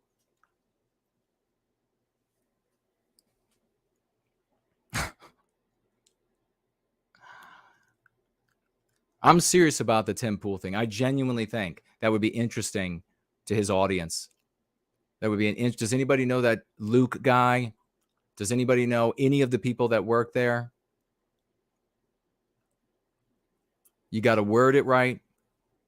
You got to reach out to them, and I will fly to wherever they are to be in studio.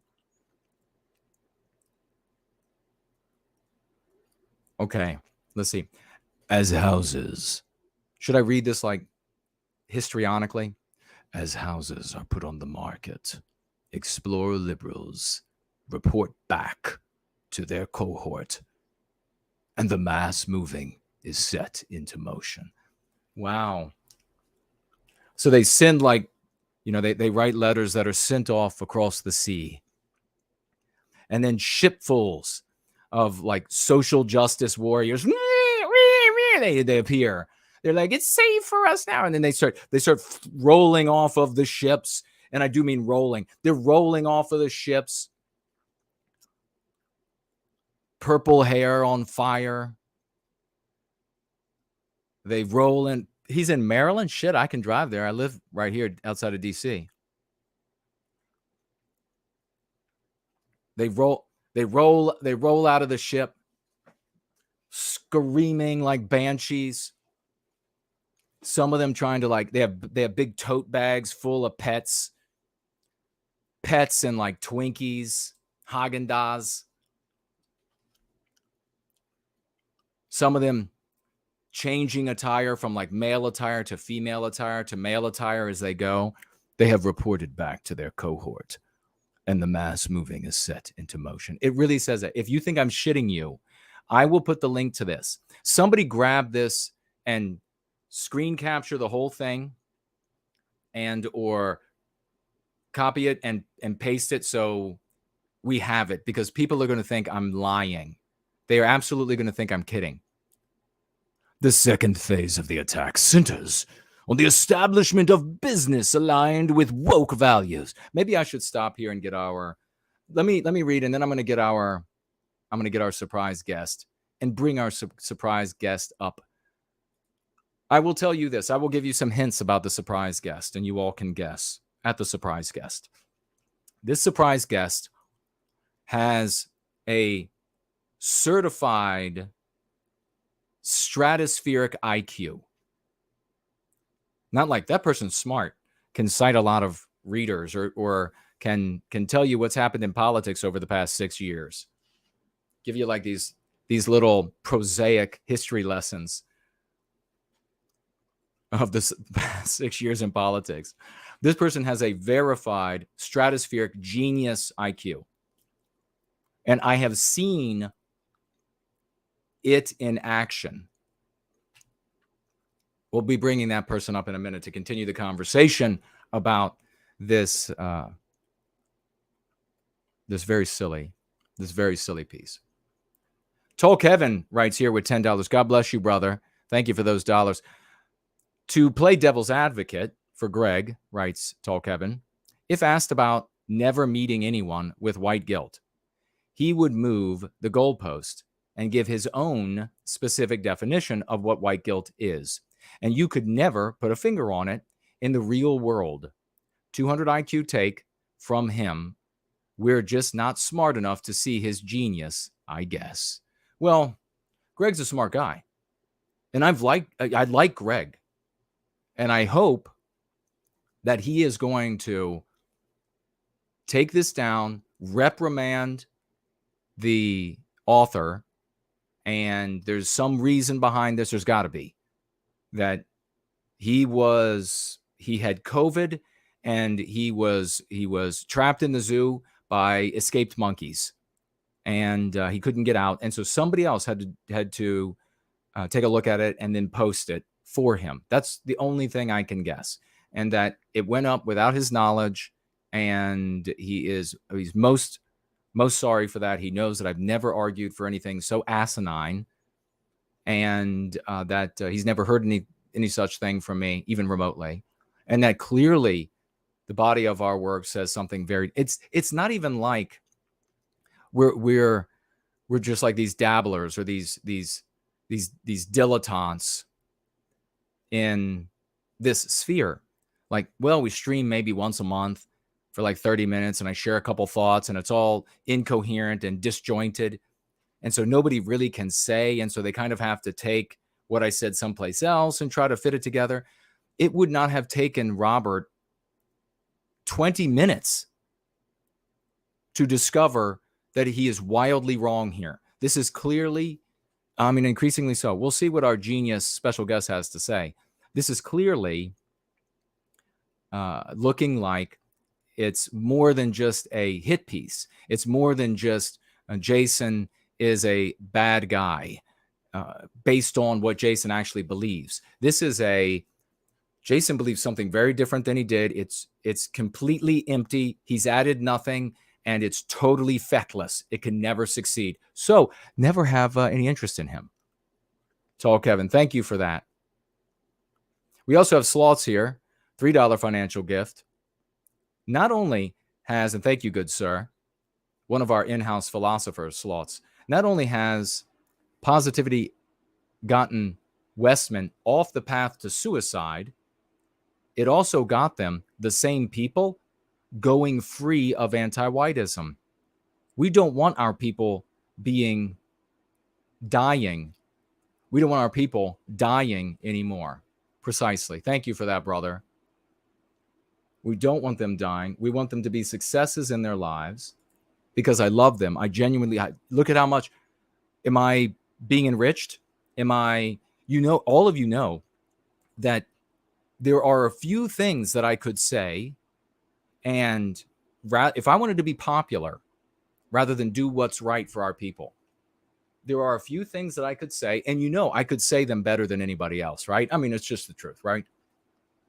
I could say a few things and then just doom document, doom dissect, and doom divine all the live long day. We would have, at minimum, 5,000 to 10,000 watching that every time I went live. And then they would be in the live chat saying the kind of things that they say, and they'd be given their donations. That would be all the self-aggrandizement and all of the money that somebody in the white sympathetic sphere who wanted to go down that route could achieve. You can do a lot better if you're able to appeal to sexually confused. We didn't know this, and who would actually do it? Oh, there was a little guy, Dirty Fuentes. You can make a lot more money, a lot more self-aggrandizement if you appeal to people who are sexually confused and watch people play games, and that's all they really do. And then they want to try to defend themselves by saying, "Psych, kidding. Oh, by the way, I'm just a Catholic."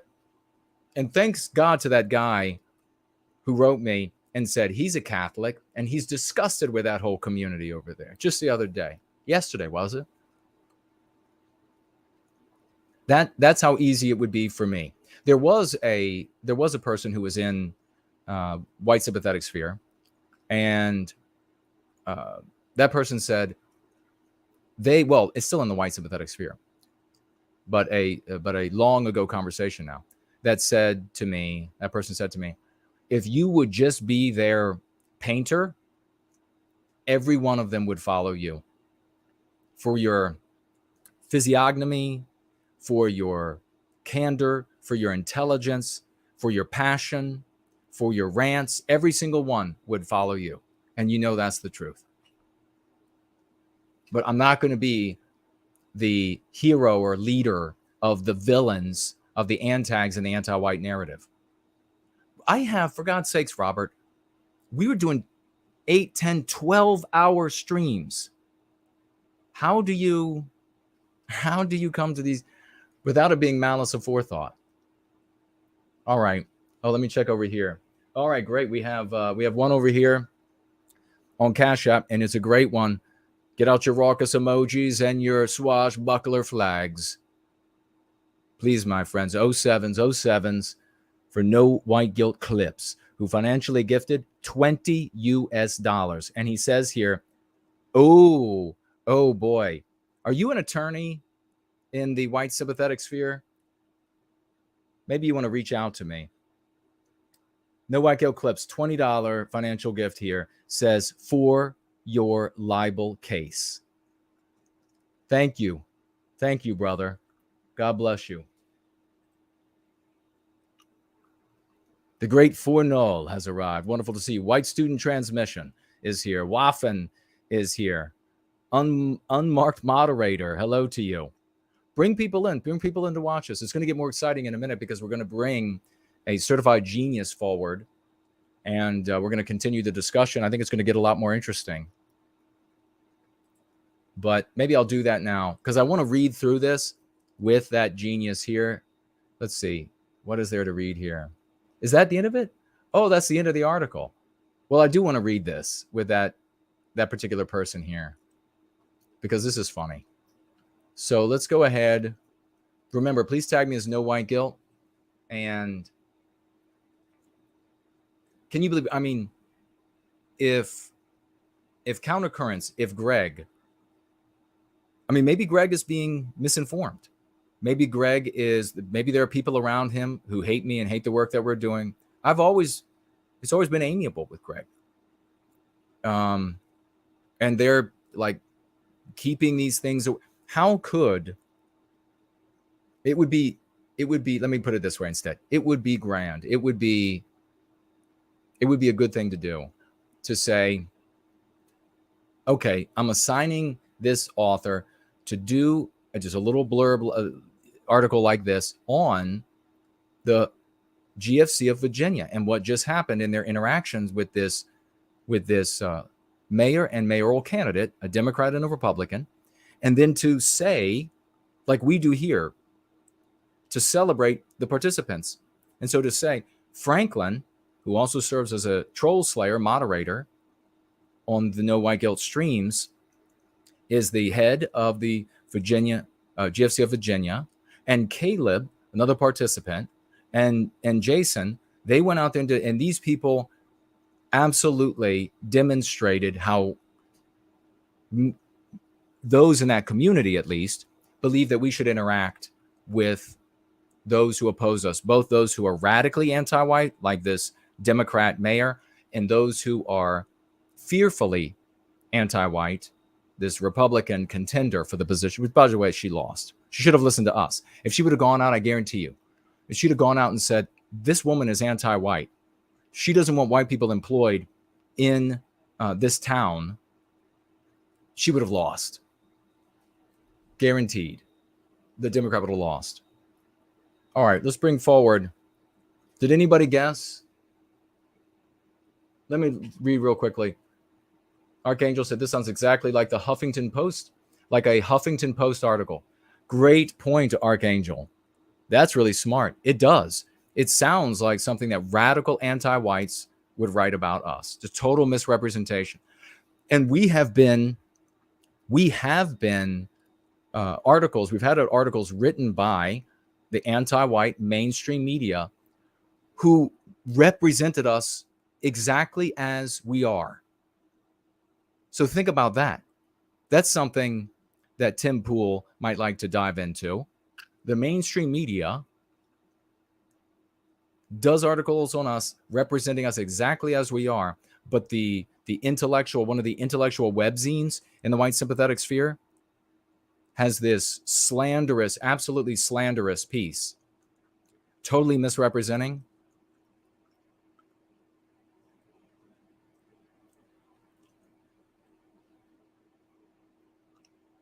I was feeling, I mean, I'm not like feeling like totally energetic now, but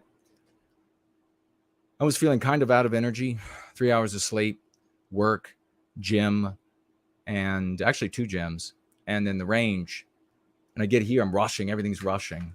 But now I suddenly found some energy. Draco says he zoned out while reading the article. JK160 is here. Great to see you.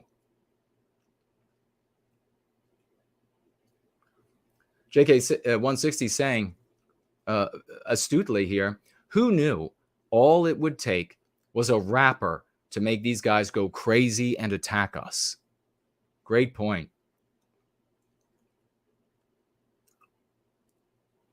Time Traveler says, urban white liberals. I have a half brother who grew up in a very non-white, erased part of Utah. I would give just about anything to get through to him and my sister-in-law. Folks, we're going to get back to the World of Warcraft level journalism about how the anti-whites, known here as liberals, how they invade and they conquer with their yard signs. Fernald says, just got back from dinner. Well, great to see you, brother. You're nice. You're full. You're rested. You're ready to take on. Kent Ayers says, explorer liberals. Yeah, it really says that. It really says explorer liberals. Waffen says it's pseudo-pedantic at its worst. Thank you. Elaine says, it's weird because the town is in a blackout, but I still have internet access. Oh, not sure if we have power at our house because we're stuck in a traffic jam. Lunder says, I literally just tweeted to Tim Pool asking him to have you on his show. Yeah, you gotta share with him how it's going to be interesting to his audience. And this will definitely be interesting to his audience. I'm not saying that in a self-serving way. It just clearly will be interesting. This sort of like, oh gosh, how can you phrase the crucifying that's taking place? There's a level of attacks. Testosterone says 100% truth, Jason. Thank you.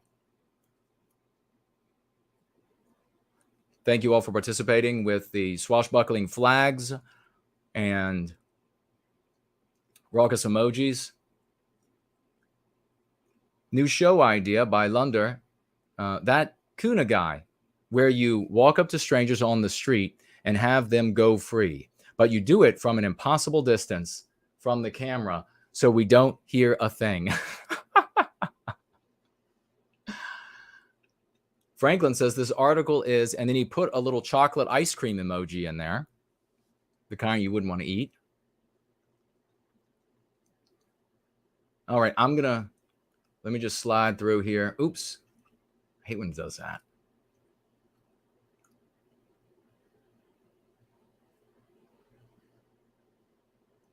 And Caleb's pointing out, Caleb, our great swashbuckler from the GFC of Virginia, saying that we're going to do it again. We are going to do it again. We've been looking for other venues to have another great interaction that's very educational. Catherine is here. Hello to you. All right, we're going to go ahead and do this. Here comes the surprise guest. Some of you may have already guessed. The great Kate. Kate, can you hear me? You're muted. And you have been here the whole time. It looks like. Hear me? Yes, I can hear you. Okay, fantastic. Okay, now what I want to do, the first thing I want to mention really quickly is because folks are going to be wondering, like, what's a demonstration of her stratospheric IQ?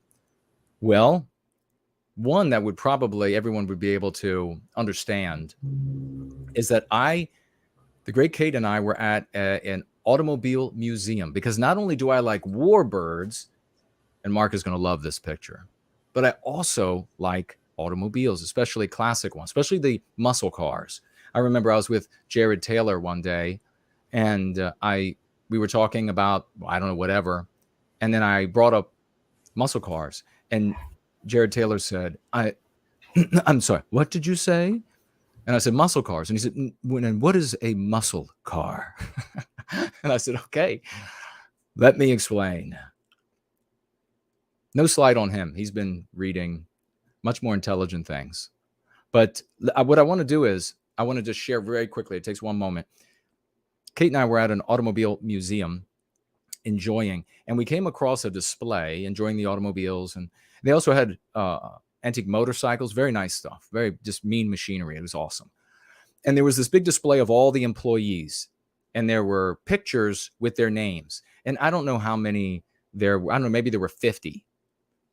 But we stood in front of us thanking all of these people who give their time. The one thing I noted while we stood there just for a moment, that I was like, oops, they're all white, all these volunteers, they're going to have to white erase this at some point. They're going to say, whoa, just like they did at the museums, right, Kate? Chicago and other places. And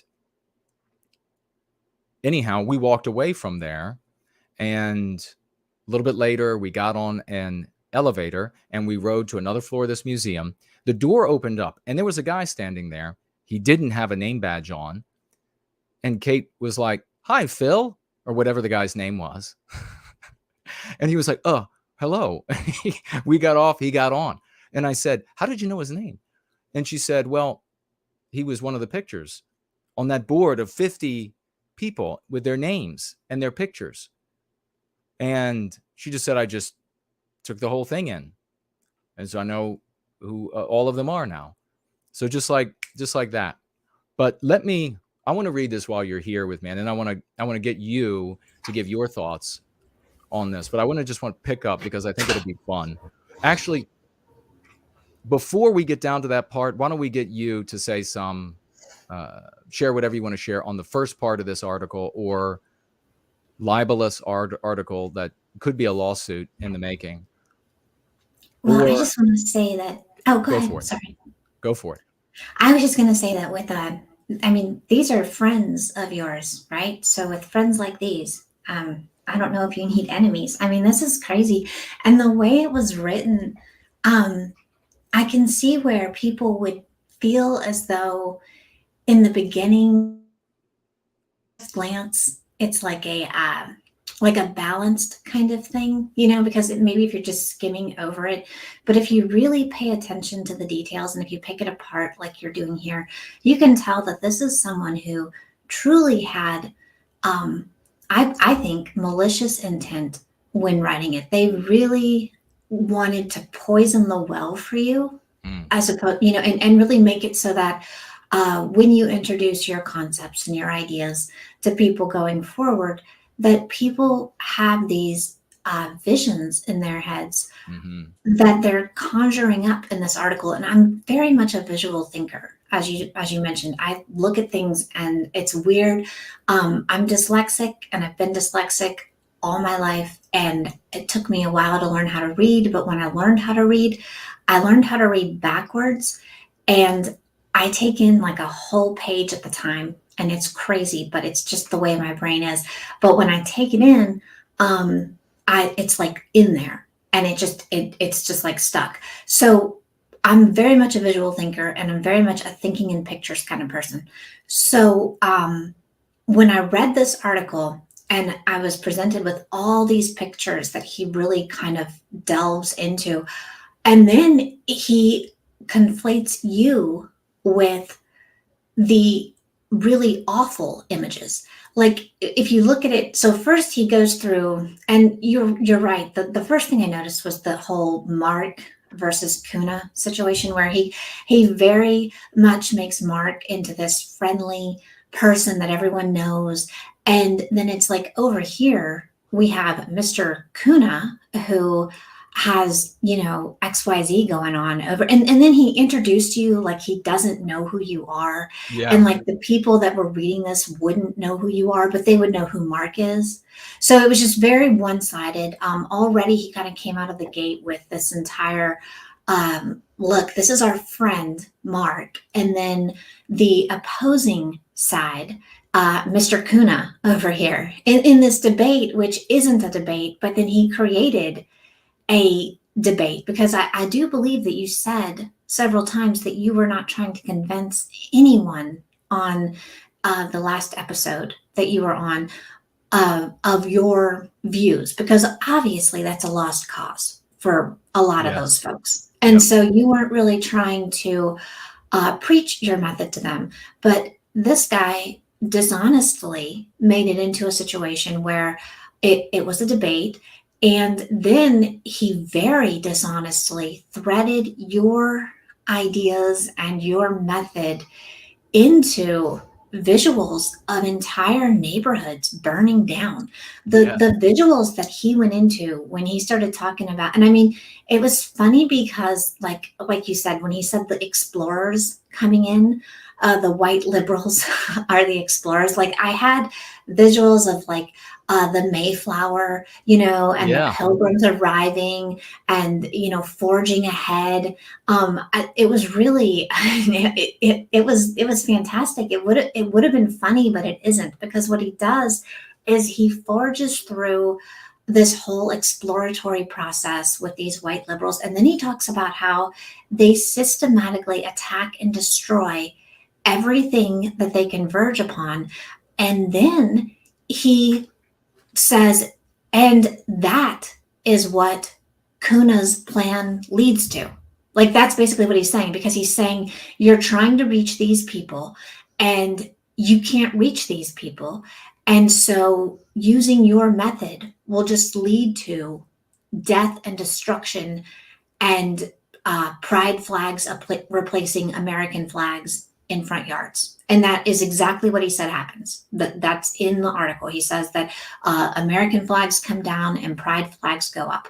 So he's actually telling people that, hey, not only is this guy's plan bad, it leads to, he'll never reach even though you've never said that those are your target audience, but he'll never reach them.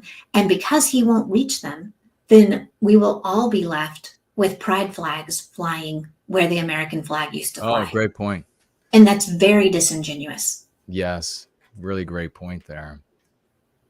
Yeah, if you go with this Kuna guy, you're going to be left with neighborhoods, your neighborhood, the implication that it's no longer crucifixes and American flags, but all of these liberal flags and signs running everywhere, and your town will just be ruined. You'll die. Kuna just has this quixotic approach, and it just is doomed to total failure, and you'll be left with this horror as a consequence. How despicable. I want to say quickly, just so everybody gets it. Hey, First Last just showed up. Great to see you, brother. That, just in case you're wondering, when I told you a moment ago about a demonstration of Kate's phenomenal abilities, that, well, maybe she just stared at one of the pictures of the 50 or 40, whatever it was, and that was the guy that she had been looking at, just to demonstrate that I'm not that I guess foolish or shallow or superficial. When I saw that demonstration, I thought, okay, I'm going to test this. We got up to another level, and there were plaques on the walls giving information about different cars. She knows nothing about cars.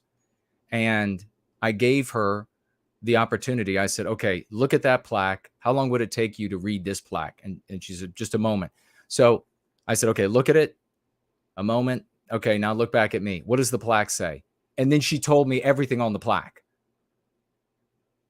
So it's legit. It's uncanny and legit. So when she looked at this, she took it all in, and, well, she knew, like so many of you out there, what was really going on. This is what I want for folks who are reaching out to Tim Pool.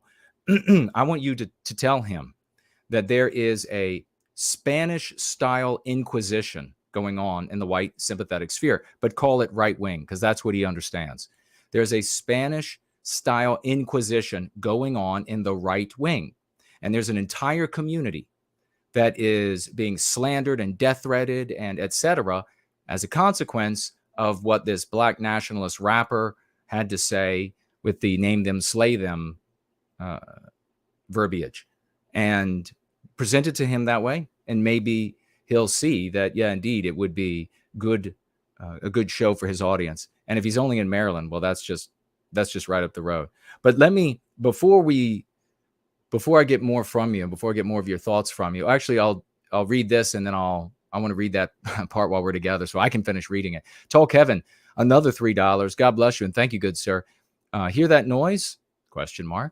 It's Nietzsche digging himself up out of his grave, about to come looking for royalties from everyone who uses his name for shameless self-promotion. Let the man's let the man's mustache rest in peace. In peace. Thank you so much. Yeah, indeed. It's a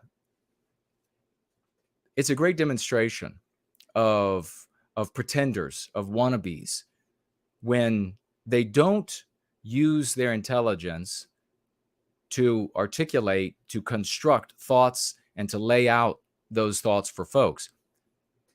It's a great demonstration when instead of that, they just rely upon citing philosophers and folks that people know to be brilliant or believe to have been brilliant.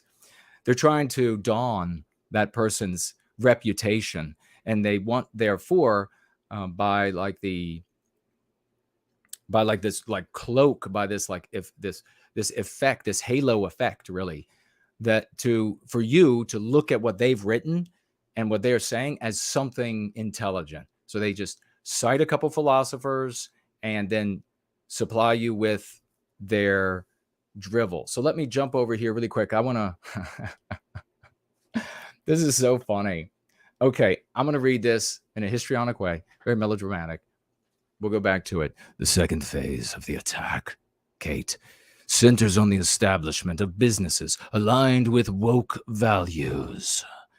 Coffee shops with BLM flags, clothing stores with, quote, trans lives matter attire, homosexual exclusive establishments, and so on.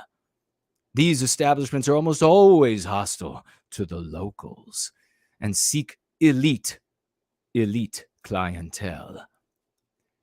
It's at this phase in the attack, by the way. Talk about absolutely prolix.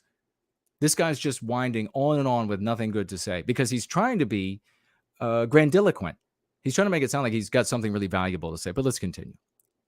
It's at a phase that white liberals establish themselves as an economic force in the war zone.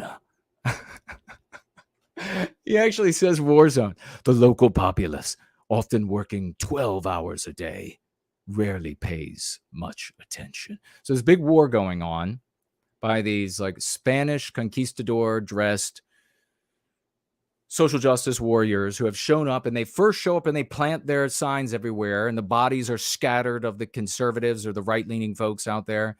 And then they send the word back to their cohorts that they've established a beachhead in the community. And then their cohorts, they bring, and then they start buying up all the businesses. So from the businesses and from the signs in the community, they're laying waste. It's nothing but rapine and carnage and bloodshed, sanguinary as far as the eye can see, smoke rising from the debris of homes. The third and final phase is what's next. Takes place after the white urban liberals have accumulated enough weight in the community, but are still very much a minority. They launch a full-scale assault on the local government. School boards are cleared. Supervisors and governors. By the way, this is all happening because of Kuna. Just remember that. Supervisors and governors are challenged. Judges are forced out. The urban white liberal is counting on low voter turnout in the community's elections, and the local people are accustomed to their conservative-leaning representatives winning every year. If the assault succeeds, nothing short of a bloodless coup, but a bloody coup, emerges. American flags are lowered, thanks to Jason, thanks to Mr. Kuna, and gay pride flags raised in 24 hours' time. The victors then begin the process of systematically raising the standards of living in the newly conquered territory and expelling everyone else who is not of their tribe. Final paragraph. If the assault fails, the liberals will simply bide their time and strike from the shadows at their enemy's throat at the next chance they get. This process is replicated at the institutional and professional levels, as well through the use of woke values. In that sense, urban white liberals need to be understood as a grove of pine trees, poisoning the ground. Who calls pine trees poisonous? Poisoning the ground they grow on with acid, so that no competing trees can spring up through this terrible metaphor. All right. So that's how it ends. And then ends actually technically with countercurrents depends on your support. Help us compete with the censors of the left and the violent accelerationists of the right with a donation today. Oh, so they're the opposition to the violent accelerationists on the right. I see. It's not the love, hope, and redemption of white well-being that stands in contradiction to those kind of people. No, it's countercurrents and the misrepresentation of those folks who stand for love, hope, and redemption. Kate, more thoughts on this? So that is interesting what you just said there. I find it interesting that he is saying that his organization here stands, in, I guess, objection to the violent extremism on the right. But yet he is likening the audience of Mark Collett to a bunch of philosophical geniuses sitting around pondering, philosophers of old great times over tea. These people, I mean, there is no one in my real life that I could, not at my job, not at my, not in my family, not in my circle of friends, that I could say to them, hey, check this show out with Mark Collett, because of the chat, not because of Mark, right, because right. I've not heard Mark say anything offensive really in his show, but in his guests are usually, I mean, some of them are, I think, a little on the edge of offensive, but for the most part, most of his guests are, within the realm of what people would consider reasonable. But it's just like a bunch of basement dwelling, just drooling. I mean, it's ridiculous. The things, they're sitting there. The only philosophical thing those people are discussing is wood chipper or gas chamber, and you can't have, you cannot tell, I can't tell anyone in my life to go watch something where that's going to be the philosophical discussion in the chat. They would think I had lost my mind. So for this guy to sit here and say that he is on the defense of right-wing extremism, and yet he is putting forth Mark Collett's show as the philosophical ponderers of the world, and you as the one that is going to lead to death and destruction, is very dishonest. Very, very dishonest. It is beyond, I mean, yeah. And that is the reason why a lot of people are, which you're articulating right there, that's the reason why a lot of people are unable to tell folks, hey, go watch this PWR show, is because they're going to get there, they're going to look at the chat, and they're going to see Zio Turd Hunter talking about gas or wood chippers. It's just in the live chat. And yeah, and that is exactly what this Robert Wills is presenting as these deep thinking philosophical folks.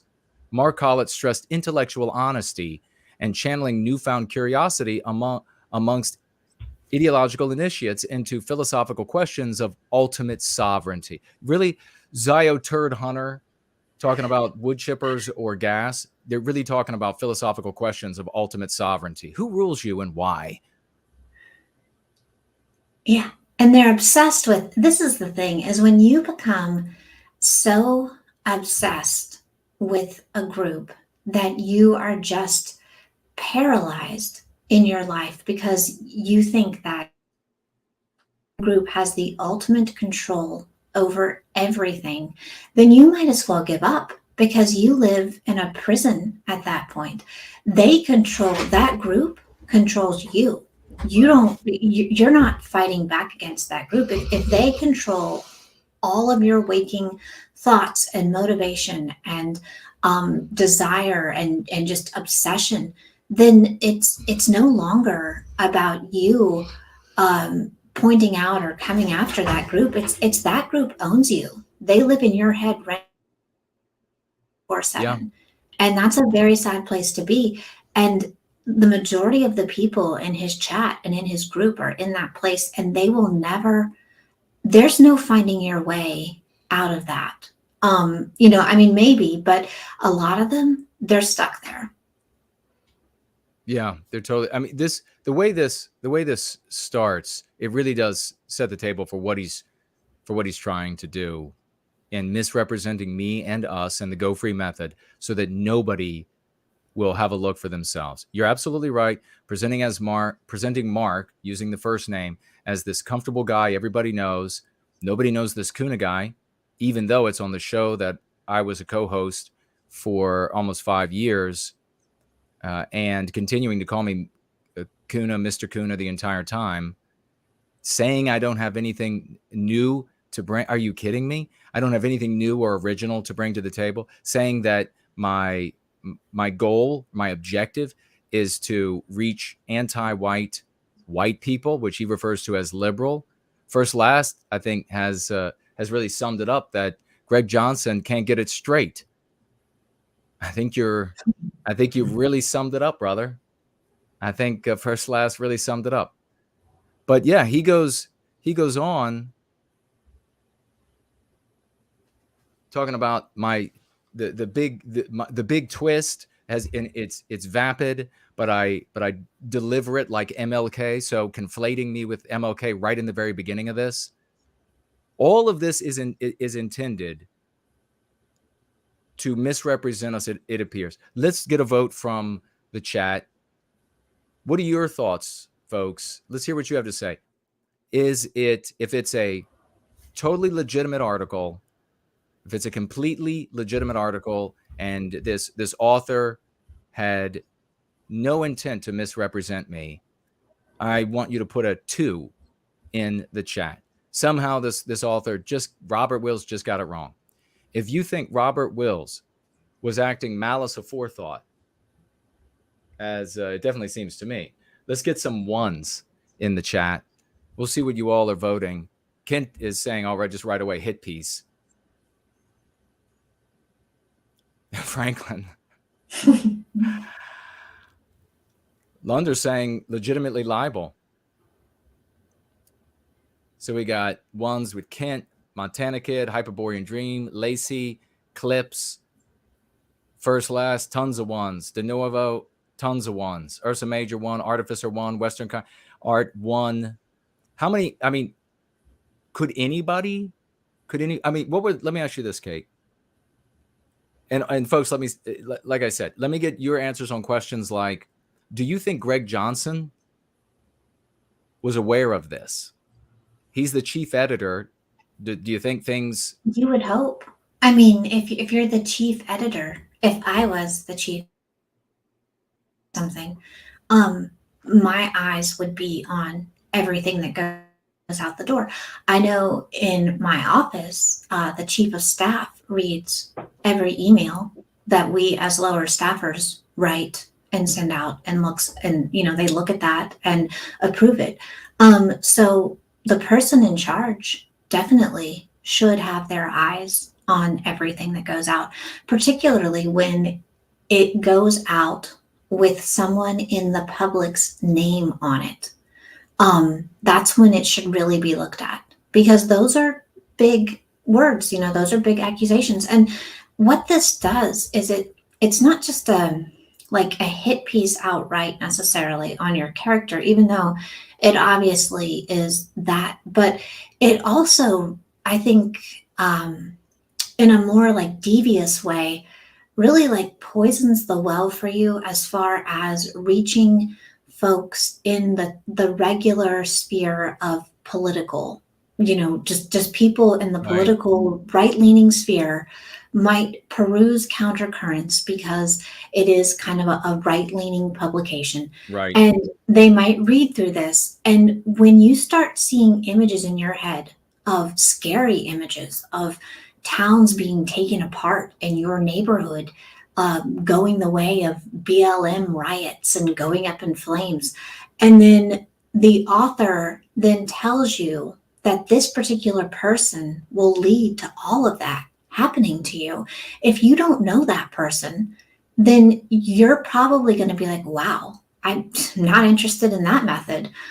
So it really, in a very sneaky, backwards kind of backdoor way, it really kind of poisons the well for you, for anyone who might come in contact with that article. Yeah, it definitely poisons. I mean, for God's sakes, this guy is, I mean, I really kept an open mind about this. And I really hope that Greg will find out about this, take this down, punish the author, and make a public apology on Countercurrents, because this is libel. This is despicable. This has nothing to do with me whatsoever. The author actually paints this ridiculous picture of conquistador-esque social justice warriors invading a town thanks to Mr. Kuna. I mean, like, wild, hair-colored, morbidly obese and emaciated at the same time, soldiers from another world invading your community, ripping down your American flags and your crosses to Jesus, thanks to Mr. Kuna. This is what happens. Yeah, I really do think, I mean, that's basically what he says. And he put so much effort into those paragraphs about the visualizing of this, like, 3 stages of attack that these white liberals go through, and the mental gymnastics to connect you to white liberals is just absolutely insane. Like, we're talking, I hope he really stretched before he did that, because that is a lot of gymnastics. That's like Olympic level gymnastics required. Because you've never said that. You've never presented it as this is to reach the white liberals. I mean, most of the folks that he's talking about, the Black Lives Matter, the pink-haired, I mean, they're far gone. You're not going to bring them over with a method, no matter how good it is, because they just are just eaten up inside with their own selves and their own evil and their own minds and their own sadness and guilt and whatever's going on in there. So you're not going to reach them. So for him to then say, oh, well, that's what he really wants.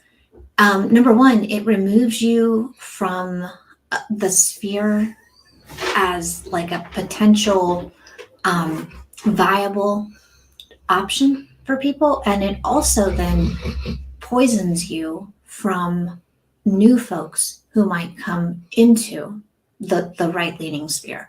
So it's really a two-pronged thing, is that he's trying to kind of push people away who might already be in your community, but then also prevent others from seeing your community as a viable option. Yeah. Time Traveler says, never ascribe incompetence what you can ascribe to malice. Yeah, flipping that around. Brilliant. I like that, brother. And De Novo says that Countercurrent should have run it by me first. That would be the professional thing to do, considering that we are in adjacent circles, rather than running this like they were talking about some sort of anti-white out there destroying Western civilization. Clip says, FYI, this is the only piece Robert has written for Countercurrents. Interesting. If this is the first piece and only piece that Robert has written for Countercurrents, then I would think that Greg would have read that one, because he's got to see what's going to be going first time from this person, not a trusted person that he can say, you know, from a history of working with somebody, that this person, I've worked with him so much, I just expected that this would be like every other piece. That's a great point, Clips, that you're pointing out there. That is, I mean, that's really, actually, I would say that there's no way, honestly, as the person in charge, if you have a brand new person and they're putting out their very first article. And what an interesting assignment for, I don't know if they give assignments or if this was something this guy wanted to do. But that's a really interesting thing for your very first article, because this is a very hot button issue in this community. And it's, there's a lot of tension around this issue. So for this guy who's never written an article for them, all of a sudden he's going to write this particular article. That's interesting. Yeah, and a troll that was troll slain by the great Franklin. I'm going to speak to the troll's comment before the troll goes. The troll had written, bigger point is that the work that we're doing, says, isn't reaching new people at all. And the live stream and the evidence that it's not reaching people is the live stream hovers around 100 people. You couldn't be more wrong. We have changed the language on planet Earth so that our people, when speaking it, and the anti-whites are in our story where we are the moral actors. You know why? You know why the garbage that is reminiscent, that plays the villain in the anti-white narrative, do you know why that gets out to people? Because it's like heroin addicts. See, folks, this is what I was talking about, asses in the seats. This person, Demography Now, is incapable of evaluating the value, proof of concept, what it's done in people's lives, how it's changed the conversation in society versus this being the antag and the anti-white narrative. Incapable of evaluating which is better. The antags have never changed the conversation. Doesn't matter how many of them there are. They've never changed the conversation. They are used by anti-whites in power to be able to point to the millions of our brothers and sisters and say, see, everything we teach you in fiction is true about these people. They want to just kill off all the non-white babies of the world, and they tack on everything else they want, and they say it's true because Demography Now is demonstrating it, and others like Zio Turd Hunter. That's really going to appeal to the millions of ordinary, normal white people around the world. But hey, they have more asses in the seats, so that makes them correct. No, it just means you have a low IQ. That's what it means. So you've just made very evident how unintelligent you actually are. And we continue, and by the way, we're censored endlessly in the work that we're doing. And you're the same kind of person that will turn right around and say, no white guilt is illegitimate because his audience isn't large enough or isn't larger than the others during a live stream. And then no white guilt is illegitimate because he's on YouTube. Which is it, buddy?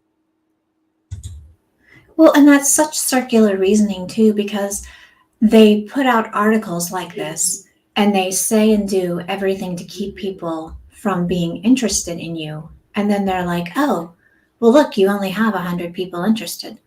Well, then stop standing in the way and start fairly promoting and fairly talking about his work and see what happens. But they won't because they're scared. But I really think that this is a point of, quantity over quality for these folks. They would rather have, 500 people in Mark's chat debating wood chipper, gas chamber nonsense, than 100 people in your chat actually talking about legitimate issues and legitimate ways forward. And that's simply not going to get you anywhere because that nonsense that's being discussed over there, that's just garbage. And it's got an evil taste to it and an evil tone to it. And no one who's a good person inside wants to see any of that kind of violence or nonsense happen to any group. And so that will never go anywhere. So that is just a waste of time. So for these folks to be sitting here telling you, oh, well, it's a waste of time for you to sit here with 100 people. Well, no, because the solutions and the things that are being discussed here are legitimate things that people can put to work in their lives that are changing lives and saving lives, really saving lives. How is, a Nazi Hunter 2400 really helping anyone's life? How many lives has he saved? How many babies are named after him? This is what really needs to be asked here. It's not about quantity, it's about quality. Yeah, right. Without question, it's about quality, because it's the quality that's going to bring over ordinary white Americans and white Canadians and white Brits, etc. It's not going to be Zyklon Bro questioning whether or not it's wood chippers or gas or crucifying or drowning or these sorts of things. I mean, this is such retarded ridiculousness. Elaine Sabatino says she's catching up, and it's definitely a hit piece. Ken says, is the author's name his real name? I'm sure it's not. I'm sure it's a nom de plume. Of course, another anonymous person attacking somebody who's had his face and his name out there for almost 3 decades at this level, standing up for our people, and beginning when I was 11 and had the whole school administration and everything turn on me. But yeah, the anonymous guy who writes for one of the intelligentsia, they're very happy. They're very happy with this. They're very happy with this sort of misrepresentation, just repulsive. Shame. If Greg knew, shame on him, and definitely shame on whatever this guy's real name is, wherever he is. We have Lunder. I only found the article yesterday, and it is the day after. So maybe Greg hasn't reviewed the article yet. I have to hope that he didn't. I'm like kind of caught between a rock and a hard place here, because chief editor new writer, I would think that he would have to give the okay, this one can go out. I hope that he didn't. I hope that, because why do I hope that? Because he knows it's a lie. He knows it's all bullshit. That would mean if he said it's okay for this to go out, that he is complicit in the misrepresentation of me and my work and all of you and the good that we've done for so many people. Artificer says, can we coin spurgatory in reference to people caught in that specific dichotomy of jaywalker? Maybe try it out. Try it out. We have, is this Jan or Jan? Says, here's the problem. I watched the debate with Mark. It was a conversation. It wasn't a debate. In fact, actually, this just reminded me. How is it, I ask you all, that Robert Wills failed to mention what I said several times in that conversation, which was that I have been endlessly slandered by these people, that I've been death threatened and doxxed. I mean, that's like saying two people had a conversation and you're happy to report that, but you don't say that the house they were in having that conversation was on fire. How do you ignore that? It's kind of like a big thing. It's kind of relevant to the conversation. He has absolutely presented this as this is just a debate. It was just a debate these two guys had. There's nothing else going on. I'm being forced off of a show because of a position. I'm going to speak to Jan or Jan, whatever it is, in just a moment. Being forced off of a show because I object to the anti-tactic of name them, slay them. Because I object to that on the basis of these people's birth being in their story as the villain in their tale. I object to that rather, and instead positing and wanting and working successfully, demonstrating over year after year after year how being the hero in our story is doable and how we actually did it. I'm going to read Tall Kevin in a moment. And how we actually did it and continue to do it, and how I'm being forced off of this show of nearly 5 years because of that disagreement. He doesn't mention that at all. So he calls a conversation a debate where I'm saying several times during the show, I'm not trying to convince anybody of anything, just telling you my views to clear this up. Calls that a debate, and then doesn't mention that people are doxing me and death threatening me and slandering, misrepresenting me. Not a word about any of that. Total misrepresentation of the entire thing from start to finish. Now, Jan says here, watch the conversation with Mark. Still don't understand Jason's position. It wasn't clearly articulated for people like me who aren't familiar with Jason's lingo. If you will go back to that video, go to the part where I first speak. I have a written, so that there would be no confusion, a written statement about who I was criticizing, who I wasn't. Very simply, research, I'll say again. So I said it then, so maybe you were driving or working out or cooking or something and you were busy and you missed where I was very clear. But very simply, research, legitimate research into threats to the white race, not even threats to our people, because the problem is we don't have a people.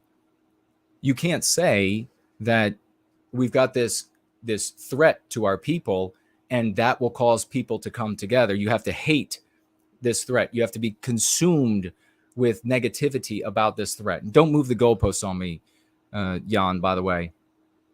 And, reduce it to, we're just noticing patterns like we're interior decorators. Don't do that. We know the truth. That's kind of like this saying you got to focus on the negative to create a people. That's like saying that, I don't know. Let's see. What is a sport that people don't really, I don't know, pinochle or that have teams, volleyball. That's like saying there's this volleyball team. Is there professional volleyball? I don't know. Let's say there is. There's this professional volleyball team out there, and you should hate them. They cheat all the time. Their coaches cheat. The team cheats. They cheat behind the scenes. They went out and they painted handicap symbols under all the other players' cars, and so their cars got towed. I mean, it's just nothing but cheating and deceiving and lying from this volleyball team. Going out and telling people that and claiming, like you do here, that that's going to create a people is the exact same thing as saying that by slandering that volleyball team, you're going to make all of us fans of another volleyball team. We're not fans of professional volleyball. We're not going to suddenly take up a specific team and endorse it and be invested in it for our lives just because you tell us how awful some other volleyball team is. You need a people a people. And what that means for non-white races is what it needs to mean for us, for this common threat idea to work. So research into what the researchers believe is a threat to our race is legitimate. It's legitimate for sincere, I don't want to say you have to be like overly educated, but mature. For sincere, mature, socio-politically mature people to discuss every now and then a threat that they can't do shit about. Do you understand that? They can't do shit about it. So you don't want to talk about it too much. That's like talking about hurricanes. If you're not the actual researcher, researchers can talk about it all the time. Right? Kevin McDonald could talk about it all the time. Your average person should talk about it maybe about as often as hurricanes, because there's nothing you can do about it. So it's legitimate. That's why I drew the division between talks about them and the name them group. Talks about them is one thing. Name them is an anti-strategy. Does that make sense, Jan? People think they descend into this mindset of playing the villain role, where their entire focus is they've centered this other group of humanity in their life, and they just orbit it. They're just orbiters of it, and they're focusing enmity and it doesn't matter that the enmity is based in legitimate evil or corrupt or illegal acts. None of that matters. It doesn't matter how much that this particular group has done. If you are a villain in their story, they control you, just as Kate was just saying there. You are effectively a tool for them. You can never even think healthy thoughts about our well-being. I said it today to a guy on Twitter. The guy said, "Oh, it's perfectly, legitimate to talk about a threat to our people." Of course, he's got it wrong about whether or not we have a people. But I said, okay, sure. How often are you talking about the well-being of white people? Because that's going to determine whether or not how often you bring up some other group is legit, or you're just some fanatic who hates them and who's going out into the world proving the anti-white narrative, conflating that if white people are going to have anything good, if white people are going to have well-being, it can only be achieved by the horrific mistreatment of some other group of people. Are you kidding me, thinking that that's going to appeal to anybody? And I'm not saying for you specifically, but I'm just saying in general. So what do you think his response is? What do you think? I don't know if he ever wrote back. But how often do you think these people who are of the name them, slay them, anti-strategy mindset, how often do you think, percentage-wise, that they talk about white well-being, the well-being of our people, versus the percentage of time they talk about how awful, how evil from birth this other group of people are? That's the difference. And if you're going to still say to me, oh, I totally don't understand the difference, then you're lying. It's an enormous difference. And there have been plenty of people showing up, and I hope you'll say, I get it now, Jason, I get it. It makes perfect sense. Plenty of people out there that have demonstrated that they are so intellectually dishonest. And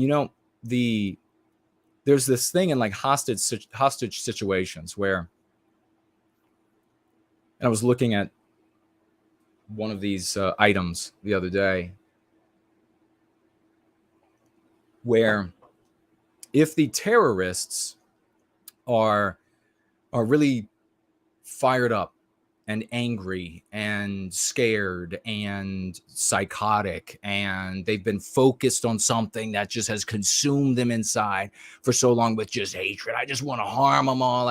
Instead of thinking, I want to be a success in my life, I want to produce a happy family, instead of all of that, I want to get the message out to all my brothers and sisters. You can be like me. You can be a success. You can have a happy family. You can get away from the carnage. When people are like the terrorist type, they're incapable of reason. They want to be loud. They don't want to listen to facts. They don't want to listen to logic. They don't want to look at evidence. And very often they want to be felt as well. And by felt, that is violence. And what do we have with me? All the death threats, the doxing, and etc. So these people have allowed themselves, and this is what the name them, slay them strategy does to supposed advocates for the well-being of white people, is they dive down in this, and instead of becoming a better person, they become consumed with thoughts and desires of harm inflicted on someone else. You think you can live a normal life? You think much less a success? You think anyone is going to want to join and wed themselves to that? So there's a very clear delineation. I spoke, by the way, Dr. Kevin McDonald has observed this stupidity, and I've spoken with him over this. Guess who he sides with? So the guy that all these folks are going to point to and say, oh, there's the guy who did the intellectual work, he sides with me. First Last here, making a great point. Jason is next level linguistic judo genius. I absolutely am. Let's see what anybody else. I don't know, Kate, if you want to have anything to add to that, and I will. We'll be getting out of here shortly. Oh, first let me read Tall Kevin. $5 more from the great Tall Kevin. God bless you, brother.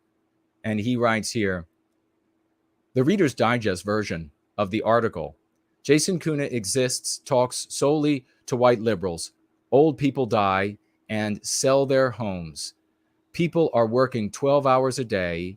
Transgender flags sprout from every inch of town. Nietzsche offers insight. Please donate. Oh my God, that is brilliant. I'm going to read that again. Tall Kevin sometimes. It's like a brand. Tall Kevin comes in sometimes and it's like a brand. It's like red hot that goes down on the flesh beautifully. The Reader's Digest version of this article. Jason Kuna exists. Talks solely to white liberals. Old people die and sell their houses. People are working 12 hours a day. Transgender flags sprout from every inch of town. Nietzsche offers insight. Please donate. Precisely. Boy, that was absolutely perfect. I know, Kate, I'm going to take a look at the live chat and see if there are any other financial gifts. Get your thoughts. And then we'll get out of here in just a moment. But yeah, I think to a degree, it's my ability, and you can tell me what you think, Kate. It's my ability to serve white well-being for all of these years with love in my heart and hatred or malice toward no other person. How debonair I am while doing it. I mean, quite frankly, how debonair I am while doing it. Incontestable. Cannot be replicated. That really drives a lot of these people to misrepresent, slander, and want to destroy. But I'll pass it over to you, and I'll take a look at the live chat. So I obviously agree that you are very debonair, and clearly that's going to create jealousy, obviously. But I also think that the way forward is love, hope, and redemption. And you should never, ever, ever have to hate another group to love your own. And so many people seem to get this wrong. It's almost like a divorce in a way. You should never hate your ex-spouse more than you should always love your children more than you hate your ex-spouse. So it's like you don't want to don't burn everything down and be hateful. Focus on the love that you have for your kids. Focus on the love that you have for your people. Don't hate others to love your own. Just continue to, because that is the healthy way forward. That is the way forward that people will identify with. Good people will identify with. People that are willing to put the effort and the work into actually making changes are going to identify with a healthy mindset of love and wanting to move forward in that sphere. Nobody healthy with a rational mindset and who's in a good place is going to identify with hate for others. Very well said. And we have, I don't know who it was I just saw went by on the screen, somebody asking if I was on Rumble. I am on Rumble, and I pulled it up and it says that it's live, and but I don't know what's going on with Rumble. Can you not go to Rumble, look up No White Guilt and find me? That would be important information for me to know if it's not able to be accessed by people. And Jerome King writes here, the work we do matters more than how many of us do it. Very well said. No White Guilt. Of course, we should also get as many as we could, but we are more productive than other spheres, even bigger spheres. Oh, we're infinitely. You can take every sphere before us, every group before us. And what has their impact on society been? To confirm the anti-white narrative? We have changed. I don't know. I really can't I don't get this. How is it that the entire sphere, I guess it's because so many of them have just fall into this antag mindset, the antagonist and the anti-white narrative, that changing the language that society is using about this conversation all the way up through mainstream media is just like, you've done nothing. You've done nothing until you're LARPing in the streets with a funny way to walk. Until you're doing that, you've done nothing. It makes no sense whatsoever. And you hear these conversations, like I heard a conversation today where on a show I'm not going to mention, where one of the people on the show said, I know that people in this professional body in the government agree with me, but so I guess it's one, can't tell anybody. You know how many times I've heard that in my life? I want you all to ask yourselves that. How many times in the white sympathetic sphere since you've been here have you heard, or maybe you've been in the position where somebody says, oh yeah, I can't tell anybody what I read, what I listen to. I can't tell anybody about any of that. I can't repeat any of these things with my family, at work, or whatever it is. Can't tell anyone. Or on these shows. Of course, yeah, I'm totally with it. Can't tell anybody at work. Or this guy, like this one today, totally agrees with everything I'm saying on my little podcasts, but he can't tell anybody at work. He can't say a single thing. Well, do nobody out there see how problematic that is for the recapture of our destiny? Going free, you can say to everyone, and we tell you to say to everyone, you can morally defend against the victimization of our people. The moment you begin saying that for my people to be healthy, we have to demonize some other group of people and divest them of what they have earned legitimately and stolen or whatever it is. The moment you say that, everybody is going to say, you're well-being then. We are not going to participate in that. And that is probably the most poisonous thing, insidious thing about the name them strategy. I want everybody to take it away from this show today. One of the most, if not the most poisonous, insidious thing about the name them strategy is that it postulates to the audience that in order for white people to have health, we have to victimize another group of mankind. It has never worked, and it never will. This individual was talking about somebody, I'll just say, in the military. Somebody in the military listens to a podcast, agrees with him, and can't tell anybody.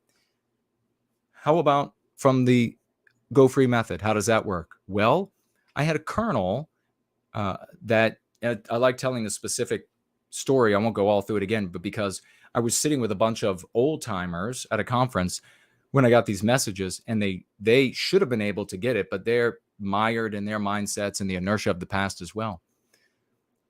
He had learned the Go Free method. He was using it in his life.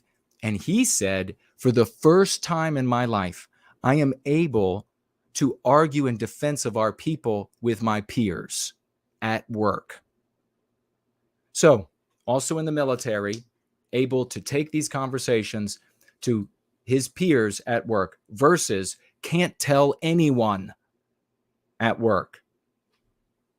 It's so obvious.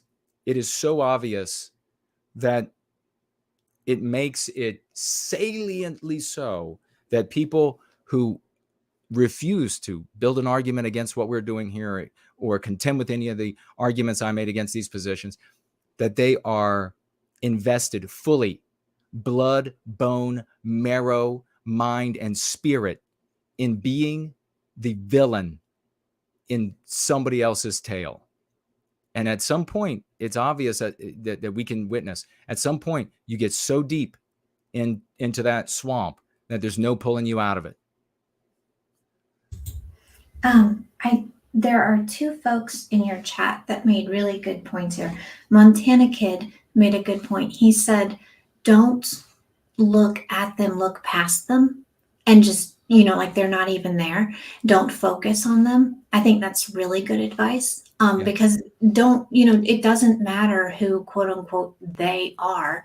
The point is resolving the issues, making things better. And it really doesn't matter who, what group or people that they come from. It's about just the way forward. And also Ozark here said he once heard a teacher say that bitterness is drinking poison and hoping it hurts the other guy.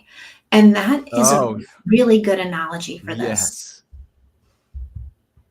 Yes, that's brilliant. Drinking the poison and hoping it hurts the other guy. First Last also wants you to know he made a good argument. I must have missed it, but here I think he says reframe the argument, and that's also good advice. But I probably missed the rest of it, but he said he made a good point. I'm sorry I missed it. Well, yeah. He said Jason is the... Oh, wait. Okay. He says, not only is it immoral to victimize another group, but it makes the victimizer an orbiter. That's true too. Yep. 100%. Did anybody go over to Rumble to see if they could find the live stream? And how did that work? Did it work or did it not? I mean, it's saying two viewers. I would be at least one of them. And I don't know who the other one would be. Robert is here. Bo Ziffer is here. And let's see.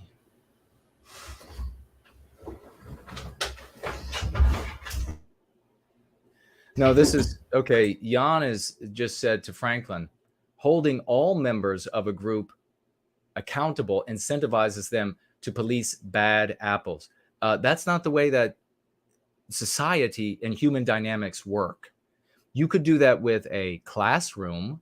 You could do that with a recruits in a division at boot camp. You could do that with a Boy Scout troop. But that success strategy does not work on a societal scale as advocated, certainly as advocated, but it wouldn't at all, but as advocated by the powerless way down the pyramid.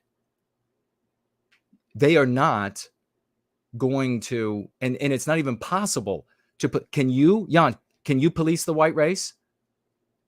Are you able to stop white people from being anti-white?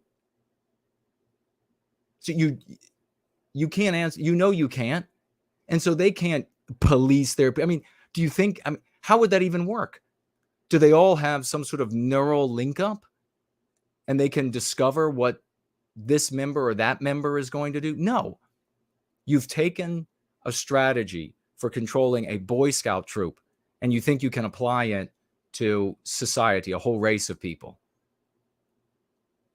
Totally inapplicable.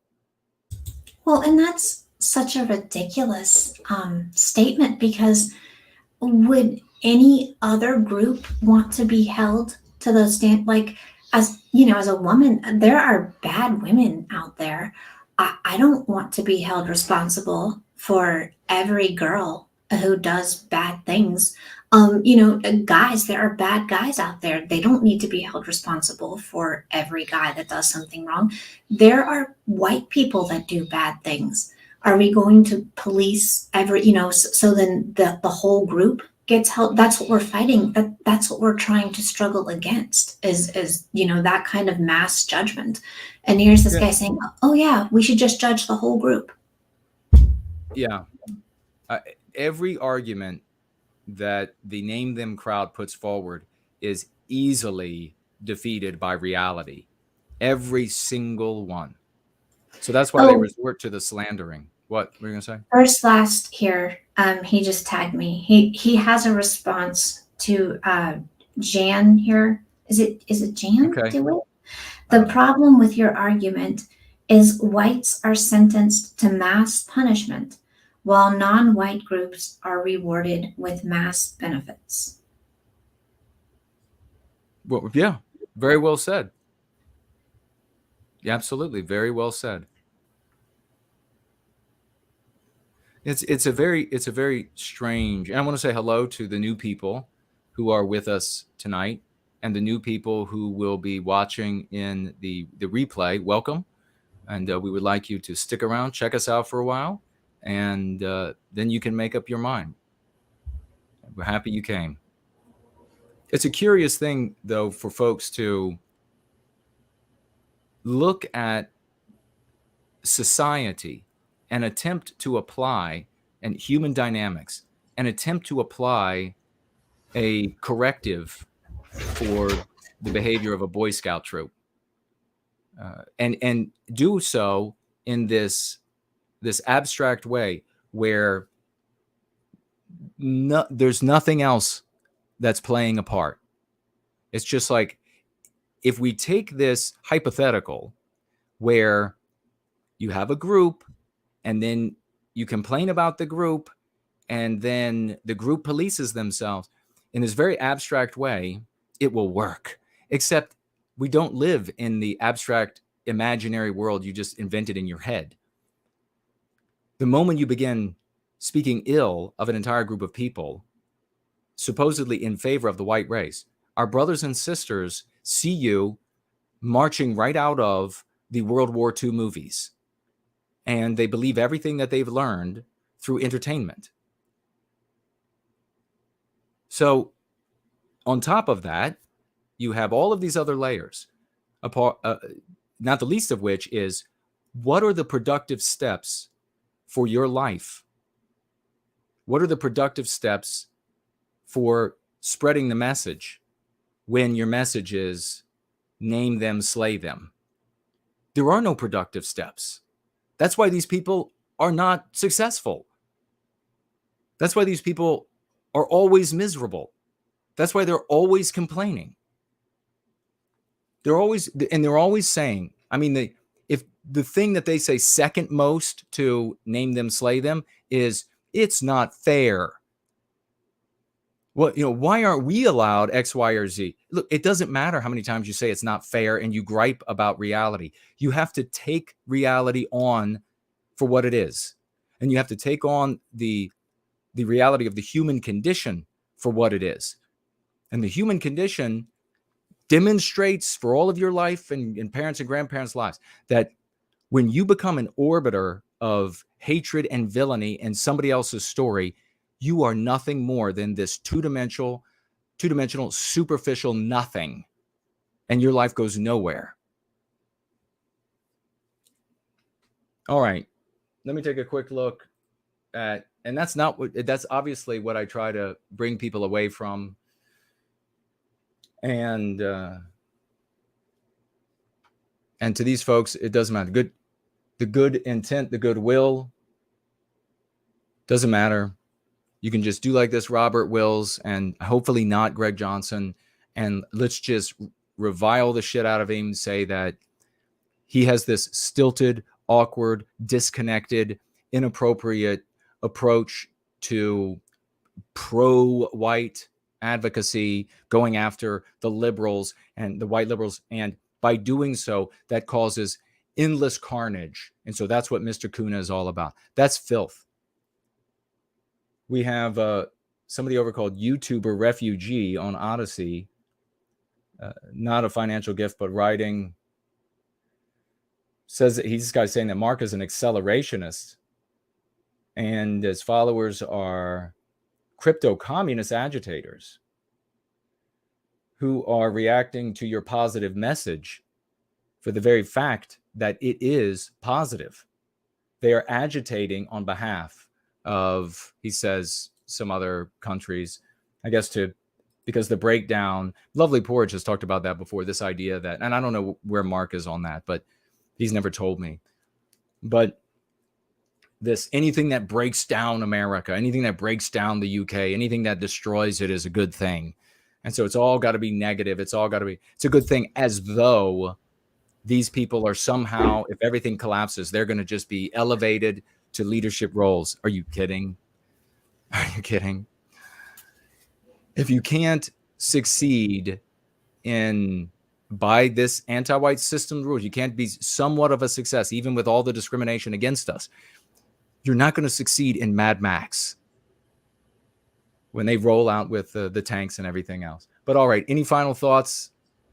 No, sir. I don't have any final thoughts, but I just noticed in your chat that there's Paul Moosefoot is here, and he identifies as being a sensible centrist, and he's from Twitter. Cool. And he has a lot of sensible, like central kind of views. And he stopped by, he said, to see what's going on with your stream tonight. And so I think it's really fantastic that you have folks from all different areas that are willing to stop by your stream. That's not going to happen, with a bunch of basement dwellers. No, that is definitely not going to happen with a bunch of basement dwellers. And thank you so much for coming by. It was indeed a great opportunity to see a real dividing line and what's happening here. So it's great to have everybody that showed up tonight. Please share the work that we're doing. You can now see the importance. By the way, if you don't follow me on Rumble, the link is somewhere It's definitely at my website, nowhiteguilt.org. Go to the bottom, click links. You'll find Rumble there. Click on it, follow me there, just so that we can have enough followers. I think Yiz was trying to get enough followers. I don't know how many we have over there to, I guess, to allow her to live stream. But yeah, please follow me. Lunder says, please check Twitter. I'm running out of possum analogies. So if something is on Twitter, we'll take a look at that. Please follow me over at Rumble, and we'll see if we can get Rumble up and running. It's supposed to be up and running. But you can see a real dividing line between those who are here for love, those who want to put an end to our victimization. Everything in America, everything, in fact, across the West, is destroyed with the excuse that white people created it, white people touched it, white people enjoy it, white people need it. It's always the excuse is white people. We've got to get rid of it. White people. Always. We need to recognize that that's their excuse and defeat them on their excuse. We need to say no more anti-whiteism. Only then will we be able to preserve all that is good in America and across the West for everybody of all immutable characteristics. We can't continue to take them at the face value of their excuses. Very often you'll hear excuses that mislead. Let's defend where the attack is. Taking a quick look at, and you can also see, I'm looking for Lunder right now in my notifications, or is it in my messages? Now it might be notifications. So you can also see the importance, folks, of getting our message out to the world. It is so very important that you play a role in this. It is so very important that you play a role in this because you can see that there are many individuals, many unwell individuals, some of whom we can save, and I hope we do. Others are not reachable. There are even so-called intellectual webzines, not just kind of veering people off from what we actually do, but wholesale tabloid level filth to lead people another direction. You have to play a role in getting the truth out to folks, and I hope you will. Looks like, Lunder, your most recent message. Now that Trump has been placed in a position where he is now on the defensive with regard to the Ye Fuentes visit to Mar-a-Lago, could this be an opportunity to run as Trump's VP? Or at the very least, act as his advisor with regard to speaking and incorporation of the lexicon. If there was an opportunity to visit Mar-a-Lago and meet Trump, would you take it? 100%. If Trump, I've never done anything that they would be able to burn Trump down with. So I have no problem meeting with him. If I had been Dirty Fuentes, I would not have gone within 100 miles of him if I liked him. Fuentes now claiming that he loves him, whatever. Yeah, you destroy the person you love. That makes sense. For your own enrichment, for your own aggrandizement, to be able to say, well, I met with Trump and we broke bread. No, I would absolutely meet with Trump and I would give him all the help that I could. So if you know a way, we can figure out how to make that happen. De Novo says you should have put anime in your book. I'd be able to read it. And Landa says also message before that in your own time. Okay, brother, I'll check it out. Thank you for that. Ridgeway says you have 2 Rumbles, which is legit. The one with your photo or without. Oh, well, it looks like my account does not have a photo up on it. So there should be a live stream going through there. If it's not, then something's going on with Rumble. Thank you for mentioning that to me, though. If you have any other questions about it or you find anything out, put it in the thread below this video. I deeply appreciate looking for it there. I don't know if it's No White Guilt Clips, if he has a Rumble, but yeah, that would be great to find out whose that is. And in fact, I don't know if you know if we're friends on Twitter, DM me and with the one that has the picture so that I can go right to it and see who that is. Artificer says, OMFG, can anyone imagine a MAGA-style character Jason? It would be so swash, my friend. It would be so swash. We would dominate the landscape. With his money and connections and my understanding of human nature and linguistics, there would be no stopping us. All right, then. I guess, Kate, you said your final piece. Oh yes, sir. I'm done. Don't have anything else to say. It was really fun being here, and I enjoyed conversing with everyone, and hope to see everybody again soon. All right. Well, then on that note, folks, tomorrow will probably be tomorrow, but maybe the day after, but probably tomorrow, we will do Twitter tantrums with Kate, and it's a heck of a lot of fun. It's funny. It's brand new. So make sure you're here for that fun. Put it on your calendar, either tomorrow or the next day. And we'll look forward to seeing you all then. Roll out.